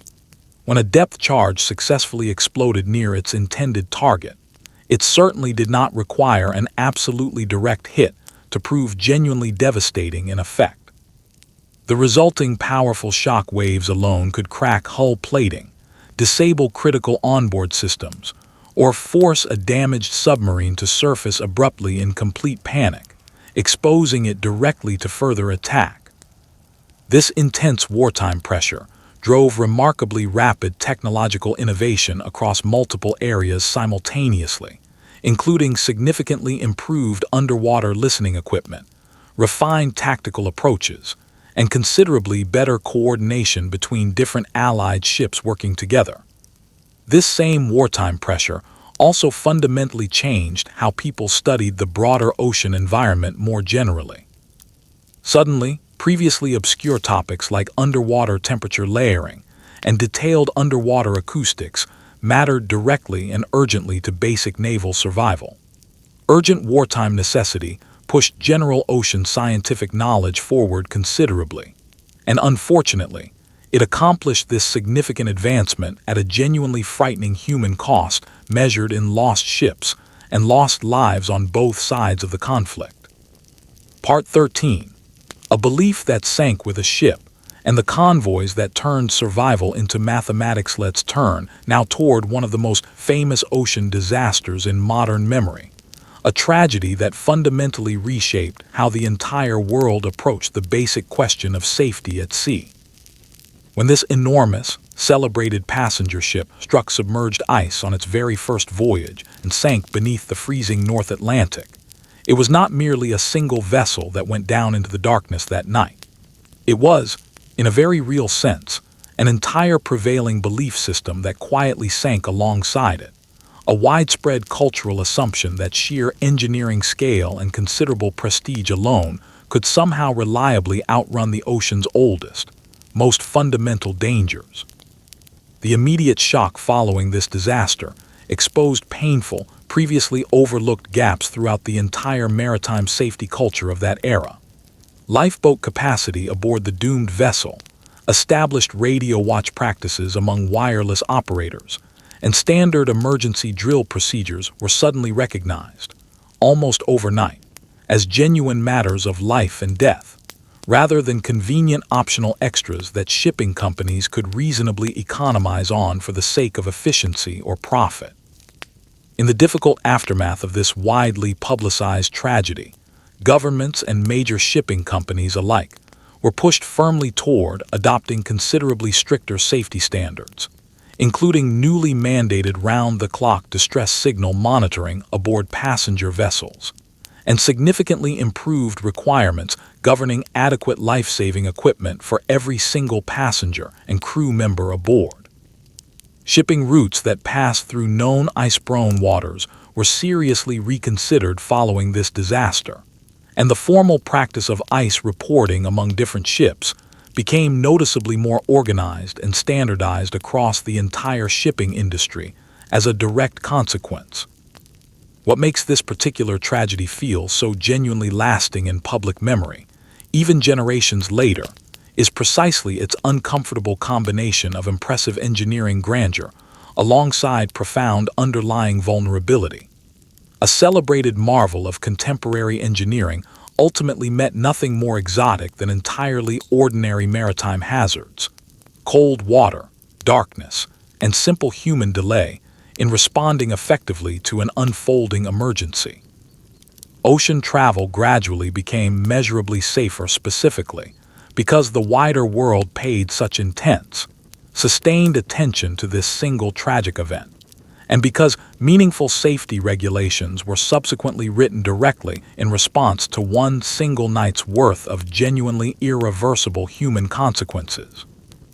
Within the broader history of ocean exploration and travel, this particular disaster remains a persistently hard reminder that the sea itself does not particularly care what any shipping company's advertising brochure happens to promise its paying passengers.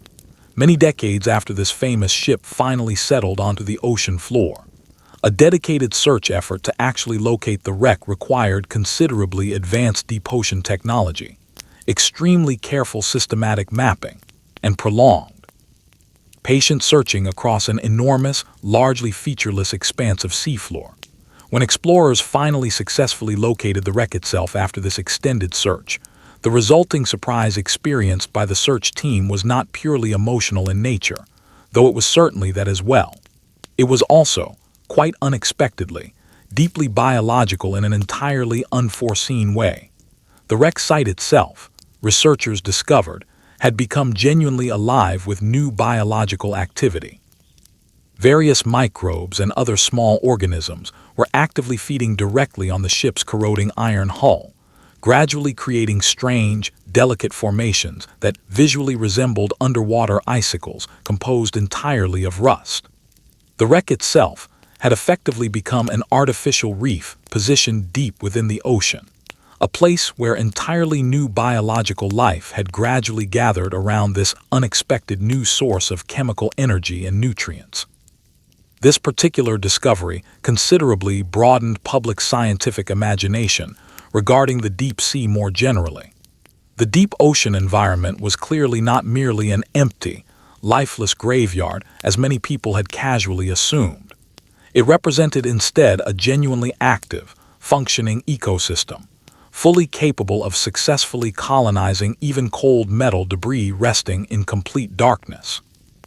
This particular expedition to locate and study the famous wreck also meaningfully advanced deep ocean exploration technology and methodology more broadly.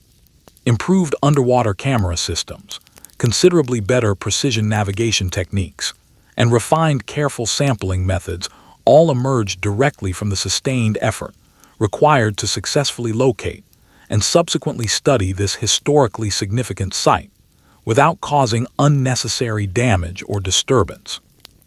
This particular ship's wreck effectively became a genuine bridge connecting human historical tragedy directly with active modern ocean science, demonstrating clearly how a devastating human disaster can simultaneously become a valuable, ongoing laboratory for better understanding how biological life persists and adapts within genuinely extreme underwater environments. Now let's turn our attention toward an entirely different kind of ocean crossing, one shaped not by ice or engineering failure, but by deliberate, calculated human conflict spanning an entire ocean basin during a later global war. When enemy submarines began actively hunting merchant shipping vessels during this later conflict, the Atlantic Ocean itself effectively transformed into a deadly numbers game carrying enormous human stakes. Any single ship sailing entirely alone through these dangerous waters could simply vanish beneath the waves without any surviving witnesses whatsoever to report what had happened. In direct response to this serious threat, merchant ships increasingly began grouping together deliberately into organized convoys traveling under dedicated military escort, effectively transforming numerous individually vulnerable, scattered targets into one considerably better defended, unified formation instead. This particular strategic decision was never purely emotional or instinctive in nature. It was, in fact, thoroughly mathematical at its core. Military planners carefully measured historical loss rates, evaluated different possible route choices, calculated available escort coverage, and estimated the statistical probability of enemy encounter along different possible paths. Even relatively small, seemingly minor improvements in convoy timing or ship spacing could ultimately save hundreds of human lives and millions of tons of valuable cargo across an extended military campaign. Detailed weather reports, carefully gathered radio intelligence, and observed enemy patrol patterns all fed continuously into this ongoing strategic recalculation process throughout the conflict. Even the practice of deliberately zigzagging a ship's course to avoid torpedo attacks was carefully debated among naval planners as an ongoing trade-off between improved safety and increased fuel consumption. This represented an entirely new category of ocean expedition altogether, essentially a moving city built from steel and constant underlying worry, crossing dark, dangerous water while every crew member aboard understood clearly that a hidden enemy might well be listening carefully somewhere nearby beneath the surface. In this particular tense wartime setting, careful statistical planning was never treated as some kind of cold, distant abstraction. It represented instead genuine hope, carefully expressed through disciplined military planning and calculation. This wartime convoy system ultimately demonstrated clearly that genuine survival at sea can depend heavily on strict discipline, close cooperation between allied forces, and the simple collective courage required to trust carefully conducted statistical analysis over pure instinct or blind hope alone. Part 14. The man who brought the ocean into living rooms, and the sealed rooms built beneath the waves before, a particular French naval officer turned dedicated ocean filmmaker, rose to international prominence. Much of the genuinely fascinating underwater world remained essentially the exclusive domain of trained professionals. Commercial divers, naval personnel, and scientists possessing specialized access and expensive equipment most ordinary people could never hope to use themselves. This particular figure helped fundamentally change that restrictive situation by presenting the underwater ocean as a place ordinary, everyday people could genuinely wonder about and appreciate, rather than something to be feared, avoided, or left entirely to specialized professionals. Through carefully produced films and popular television programs, everyday audiences around the world suddenly saw vivid coral reefs, historic shipwrecks, and diverse marine animals captured in genuine motion, filmed directly from within the water itself, rather than merely described second-hand from the relative safety of a ship's deck above. This particular shift in presentation and accessibility mattered enormously for broader public understanding. When ordinary people can actually see something clearly and vividly for themselves, they inevitably begin caring about that same subject in an entirely different, more personal way than before. This growing public fascination directly helped fund additional scientific research, inspired an entire subsequent generation of aspiring oceanographers and marine biologists, and built genuine broad public support for actively protecting vulnerable marine environments worldwide. This same influential figure also effectively popularized an entirely new conceptual model. The dedicated exploration ship, functioning simultaneously as a moving film studio, where compelling storytelling and serious scientific investigation traveled forward together as complementary partners rather than competing priorities. The ocean itself gradually became widely understood as an exciting stage for genuine curiosity and wonder, rather than existing merely as a venue for commercial exploitation or military conflict, as it had so often been portrayed historically. His overall personal legacy remains genuinely complicated, as is typically true of any sufficiently long, prominent public career. Yet the overall broader impact remains entirely clear and undeniable. Underwater exploration decisively moved from being a distant, second-hand rumor experienced only by trained specialists into becoming a genuinely shared cultural experience accessible to millions of ordinary people worldwide. A previously hidden underwater world that had existed for centuries just beneath the ocean's shimmering surface finally entered countless living rooms around the globe through television screens. And in a very real sense, it has never fully left public consciousness since. This same influential figure also played a direct, personal role in developing one particular piece of equipment that fundamentally transformed practical recreational and scientific diving alike. For a very long time throughout diving history, underwater exploration had generally meant wearing cumbersome heavy suits, remaining connected via surface-supplied air hoses, and consequently working within a fairly narrow, restricted range of possible movement underwater. A newly developed self-contained breathing apparatus changed this fundamental limitation dramatically by placing a complete, portable breathing air supply directly on the diver's own back, effectively freeing individual divers to swim independently and confidently wherever personal curiosity happened to lead them. This newfound underwater freedom of movement suddenly made genuine underwater exploration considerably more nimble and immediate than ever before. Divers could now freely follow an interesting reef wall as it curved along, could leisurely circle around an intriguing shipwreck from multiple angles, or could simply linger patiently to observe natural animal behavior directly, all without remaining physically tethered to a support boat above via a long, restrictive umbilical air hose. This dramatic increase in personal underwater freedom directly helped create entirely new categories of both professional work and genuine recreational enjoyment.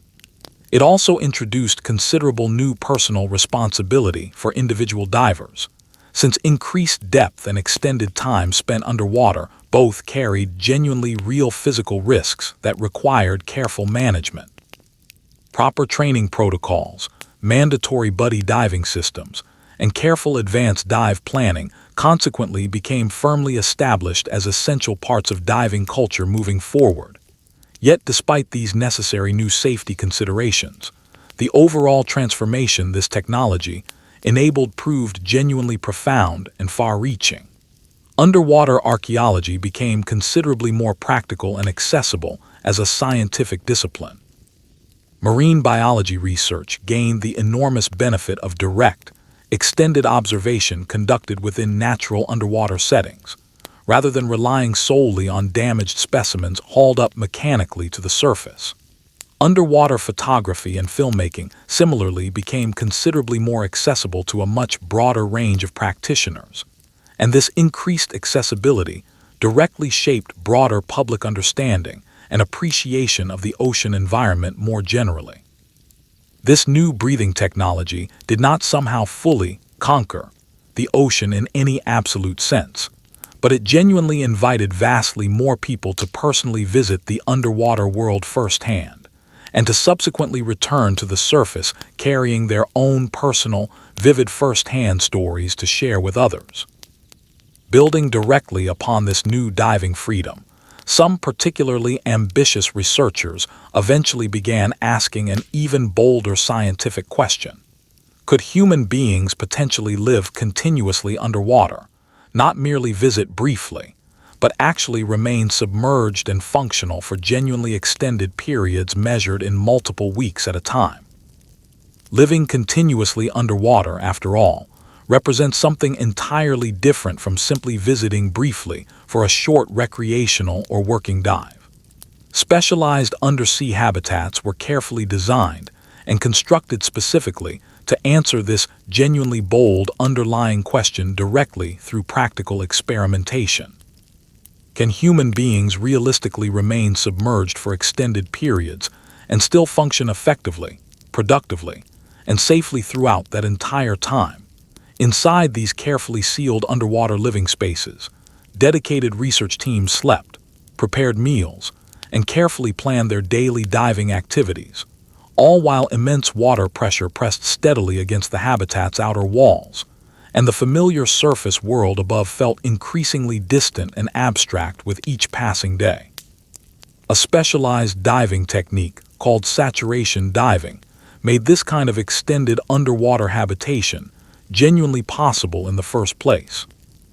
Once a diver's body tissues become fully saturated with dissolved gases at a given depth and pressure, that same diver can subsequently make repeated additional dives and excursions without requiring lengthy, time-consuming decompression procedures after each individual dive, though eventually returning fully to the surface still requires very careful, gradual decompression regardless.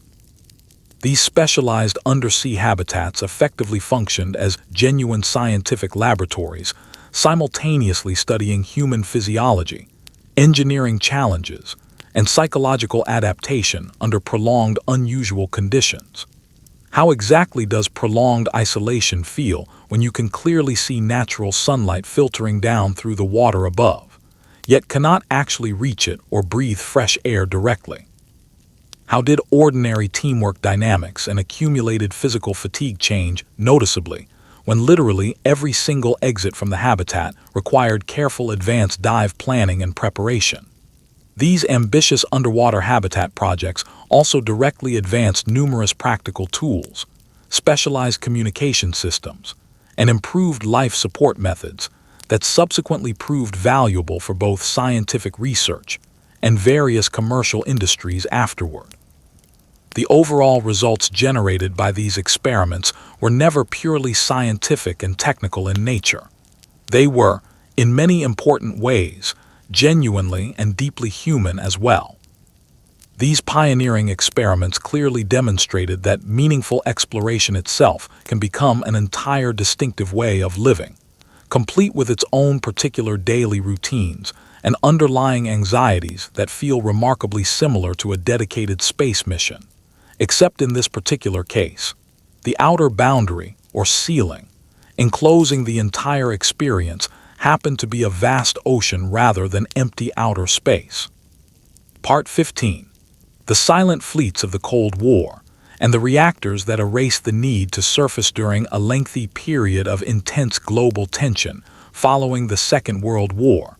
Submarines belonging to rival superpowers were built primarily for entirely different strategic purposes than earlier generations of undersea vessels. Secrecy, deterrence, and careful surveillance became the dominant priorities driving submarine design and deployment during this era, rather than simple commerce raiding or straightforward naval combat as in previous conflicts. Yet despite these deliberately secretive military priorities, the actual missions these submarines regularly undertook frequently produced genuinely unexpected scientific knowledge about the ocean environment itself, almost as an unintentional byproduct of their primary strategic purpose. To successfully navigate safely while remaining completely hidden from detection, submarine crews required remarkably detailed information regarding the precise shape of the surrounding seafloor, the exact behavior of different underwater temperature layers, and specifically how sound waves actually traveled through varying underwater conditions and different water masses. This urgent practical military necessity pushed forward remarkably systematic underwater mapping efforts and extremely careful acoustic measurement programs, often conducted in remote ocean regions located far from any established commercial shipping lanes that civilian researchers might otherwise have studied. Much of this valuable underwater data, unfortunately, remained officially classified for security reasons, meaning the broader civilian scientific community did not immediately benefit from these substantial advances in understanding. Nevertheless, This extensive submarine-based research work still meaningfully advanced practical understanding of underwater geography and acoustic behavior more generally, even if that particular knowledge often remained locked away in classified government files for many years afterward. These specialized military submarines also routinely traveled directly beneath thick polar ice sheets and through extremely deep ocean basins that would have proven genuinely difficult for ordinary surface research ships to study directly under similarly harsh environmental conditions. The ocean itself effectively became an active arena where intense political competition demanded genuine scientific precision, and that same required precision in turn demanded increasingly careful, systematic underwater observation and measurement. This particular historical chapter represents a genuinely strange episode within the broader overall history of ocean exploration. Pure scientific curiosity was certainly never the primary stated headline goal driving these particular naval missions. Yet meaningful scientific exploration and discovery happened regardless, driven almost entirely by pressing strategic military necessity rather than by any explicitly scientific research agenda. The intense political and military tensions characterizing this era ultimately sent naval vessels into numerous previously hidden, unexplored oceanic corners, and these particular voyages meaningfully expanded overall human knowledge of the deep ocean even while their crews actively worked hard to remain completely unseen and undetected by potential adversaries throughout these missions. One particular technological breakthrough during this same general period fundamentally transformed exactly how long a submarine could realistically remain submerged beneath the ocean's surface without needing to return to open air. Earlier diesel-powered submarines had always been forced to surface periodically, or at minimum raise a snorkel device to draw in fresh air, which inevitably created dangerous moments of potential exposure, meaningful vulnerability to detection, and firm practical limits on how long any single underwater patrol could realistically continue. The subsequent introduction of nuclear-powered propulsion systems fundamentally changed these long-standing operational rules by allowing submarines to remain continuously submerged for genuinely extended periods, with practical endurance now limited mainly by available food supplies, necessary equipment maintenance requirements, and the psychological and physical stamina of the human crew members themselves, rather than by fuel or air supply limitations as before. This particular technological advancement created an entirely new kind of sustained ocean presence never previously possible in naval history. A single nuclear-powered submarine could now potentially cross entire ocean basins completely submerged without ever needing to reveal its exact position, could operate freely and safely directly beneath thick polar ice sheets, and could maintain extended patrol missions lasting considerably longer than any earlier submarine technology had ever realistically allowed. For the broader overall history of ocean exploration, the genuine importance of this particular technological shift proved to be just as significant psychologically as it was technically significant. The ocean itself effectively became understood as a continuous, ongoing operating environment that could be inhabited indefinitely, rather than remaining merely a place that vessels periodically visited temporarily from the surface, above before inevitably returning home. This dramatic increase in submerged operational endurance required considerable corresponding advances in underwater navigation techniques, internal life support system reliability, and carefully structured daily crew routines, since the entire vessel now effectively functioned as a completely sealed, self-contained world for many consecutive months at a stretch.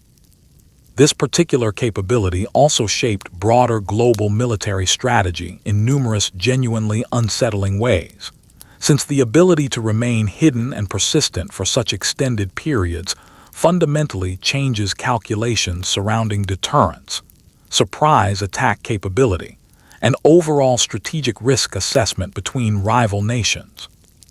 Yet this same capability also indirectly expanded humanity's overall practical relationship with the deep ocean environment in valuable, lasting ways.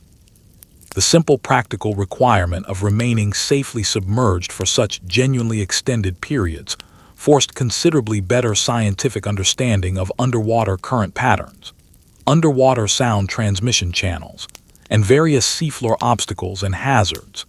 And this urgent practical necessity subsequently pushed underwater engineering capabilities forward into an entirely new technological era that benefited civilian science considerably in subsequent decades. The mountain range hidden beneath the waves, and the slow voyage toward understanding our living planet sounding technology and later sonar survey techniques steadily accumulated data across many decades and countless individual voyages. An entirely unexpected pattern gradually began emerging from the collected depth measurements. A genuinely enormous underwater mountain chain, stretching continuously through nearly every one of the world's major ocean basins, connecting them together almost like a single continuous seam running across the entire planet. This was the mid-ocean ridge system, a truly global geological feature that virtually nobody had previously imagined could possibly exist prior to this accumulated evidence. Seeing this remarkable underwater mountain range, finally rendered clearly on a map, fundamentally changed humanity's broader understanding of our planet's basic structure. The ocean floor, researchers realized, was clearly not simply a flat, static, featureless basin as commonly assumed for centuries. It possessed genuine structural complexity, geological continuity, and important clues regarding deep planetary processes occurring far beneath the visible surface. This same systematic mapping effort also revealed deep oceanic trenches, distinct fracture zones, and broad underwater plains, gradually transforming the ocean floor conceptually into a genuine landscape featuring recognizable geological shapes, rather than remaining an abstract, unknowable mystery. Creating this first genuinely global seafloor map required tremendous patience and extensive international scientific collaboration, drawing carefully upon data gathered across countless separate voyages using many different instruments and methods over many years. This same expanding scientific understanding took an even more dramatic turn when researchers began carefully studying the magnetic properties of rock samples collected directly from these underwater mountain ridges. Scientists discovered a genuinely startling, remarkably orderly pattern, distinct bands of alternating stronger and weaker magnetism running parallel to each other, repeating in a symmetrical, mirrored fashion on both sides of the central ridge. Seafloor rock, it turned out, permanently locks in a record of Earth's magnetic field direction at the exact moment it originally cooled and solidified from molten material. Since our planet's magnetic field periodically and unpredictably reverses direction entirely, these magnetic stripes had essentially recorded a detailed timeline directly into the seafloor rock itself.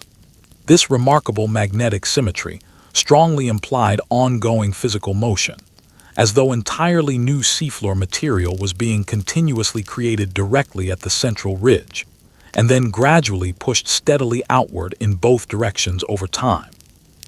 This groundbreaking scientific conclusion did not emerge from abstract theoretical speculation alone.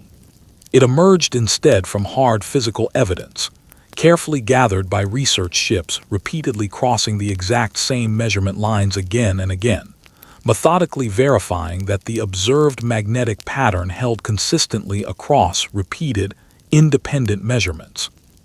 When these magnetic stripe patterns finally made complete logical sense to the broader scientific community, the theory of plate tectonics decisively stopped being merely a contested scientific argument and became instead a genuinely well-supported, evidence-based explanation for how our entire planet continuously renews and reshapes itself over geological time. Building directly upon this newfound understanding of active seafloor spreading, deep ocean expeditions eventually made another discovery that fundamentally rewrote long-held assumptions about the basic requirements for biological life itself. For a very long time, it seemed entirely obvious to scientists that all life ultimately depended, directly or indirectly, on energy originally derived from sunlight. This deeply held assumption shattered completely when researchers discovered hydrothermal vents scattered along these same underwater ridges, locations where intensely heated mineral-rich water pours continuously from the ocean floor like a hidden underwater spring. Surrounding these previously unknown vents, researchers observed dense, thriving communities of diverse organisms flourishing entirely in complete darkness, supported entirely by chemical energy processes rather than photosynthesis. This discovery proved genuinely dramatic precisely because it simultaneously overturned two significant, long-held scientific assumptions. It fundamentally changed what scientists believed the deep sea could realistically support in terms of biological life, and it simultaneously changed broader scientific assumptions about what conditions life itself fundamentally requires to exist and thrive. These same hydrothermal vent discoveries also suggested an exciting new possibility regarding life beyond our own planet entirely, since other worlds within our solar system might similarly possess dark, sunless oceans warmed by internal geological heat sources. Ocean exploration, in this remarkable moment, suddenly felt like it had expanded directly into planetary exploration more broadly. A single deep dive, originally intended purely to study geological processes, ended up substantially expanding both biological science and human imagination simultaneously, within essentially one continuous breath of discovery. In the decades that followed these remarkable geological and biological breakthroughs, ocean science steadily transitioned toward increasingly automated, continuous, and global forms of observation. Specialized drilling ships began extracting long cylindrical cores of ancient seafloor sediment, essentially bringing up compressed layers of Earth's climate history reaching back many millions of years, recorded patiently through accumulated shells, dust, and ash. Sensitive sonar equipment revealed a massive, mysterious layer of small marine organisms that rises toward the surface each night to feed and sinks back into darkness each morning, representing one of the largest coordinated animal migrations occurring anywhere on our entire planet, hidden from view every single day. Specialized instrument packages lowered repeatedly through the water column began producing detailed vertical profiles of temperature and salinity, transforming what once required rough guesswork into precise, repeatable scientific measurement. Eventually, entire networks of autonomous floating instruments were deployed across every major ocean basin, continuously drifting, measuring, and transmitting data without requiring any research ship to be physically present at all, effectively turning the whole ocean into a continuously monitored living data stream rather than something understood only through occasional scattered voyages. Even satellites orbiting far above the planet joined this effort eventually, precisely measuring tiny variations in sea surface height that reveal powerful ocean currents and reflect deeper patterns of oceanic and atmospheric change. Yet, even amid all of this remarkable modern technological sophistication, expeditions continued uncovering deeply troubling new discoveries as well. Researchers found plastic debris and microplastic particles even within the very deepest ocean trenches, locations once assumed to be far too remote and inaccessible for human impact to ever meaningfully reach. This particular discovery served as a sobering, humbling reminder that human influence over our planet's oceans now extends into literally every corner, no matter how seemingly isolated or difficult to access that corner might be. As we gently bring tonight's long, drifting voyage to its quiet close, consider for a moment just how expansive the ocean now feels to us, not merely as an enormous body of water, but as an immense, layered accumulation of human history itself. Tonight, We sailed alongside ancient Egyptian traders and patient Polynesian wayfinders. We drifted with Norse longships pushing steadily toward unknown western shores, and we watched fragile wooden vessels slowly circle our entire planet for the very first time in recorded history. We witnessed simple mechanical clocks quietly solve one of navigation's oldest, deadliest mysteries, and we felt the bitter cold of polar ice fields that neither negotiate nor forgive human error. We descended together into crushing darkness where sunlight has never once reached, and we discovered that life itself persists and thrives in places we once confidently assumed were entirely empty and lifeless. We saw how war, commerce, curiosity, and quiet human endurance all repeatedly reshaped the same restless, ever-changing waters across many centuries. And we arrived, finally, at a modern era where our oceans are watched continuously, measured constantly, and yet still stubbornly retain their oldest, most essential mysteries, waiting patiently for the next generation of explorers to come along and ask better questions. If tonight's long, slow journey brought you some measure of calm and gentle curiosity, there will be another quiet voyage through history waiting for you next time. You do not need to do anything at all right now. Simply let your shoulders soften completely. Let your breathing settle into its own easy, natural rhythm. Picture a calm, endless horizon and a steady ship gliding forward effortlessly into the gathering dark. Sleep well and good night.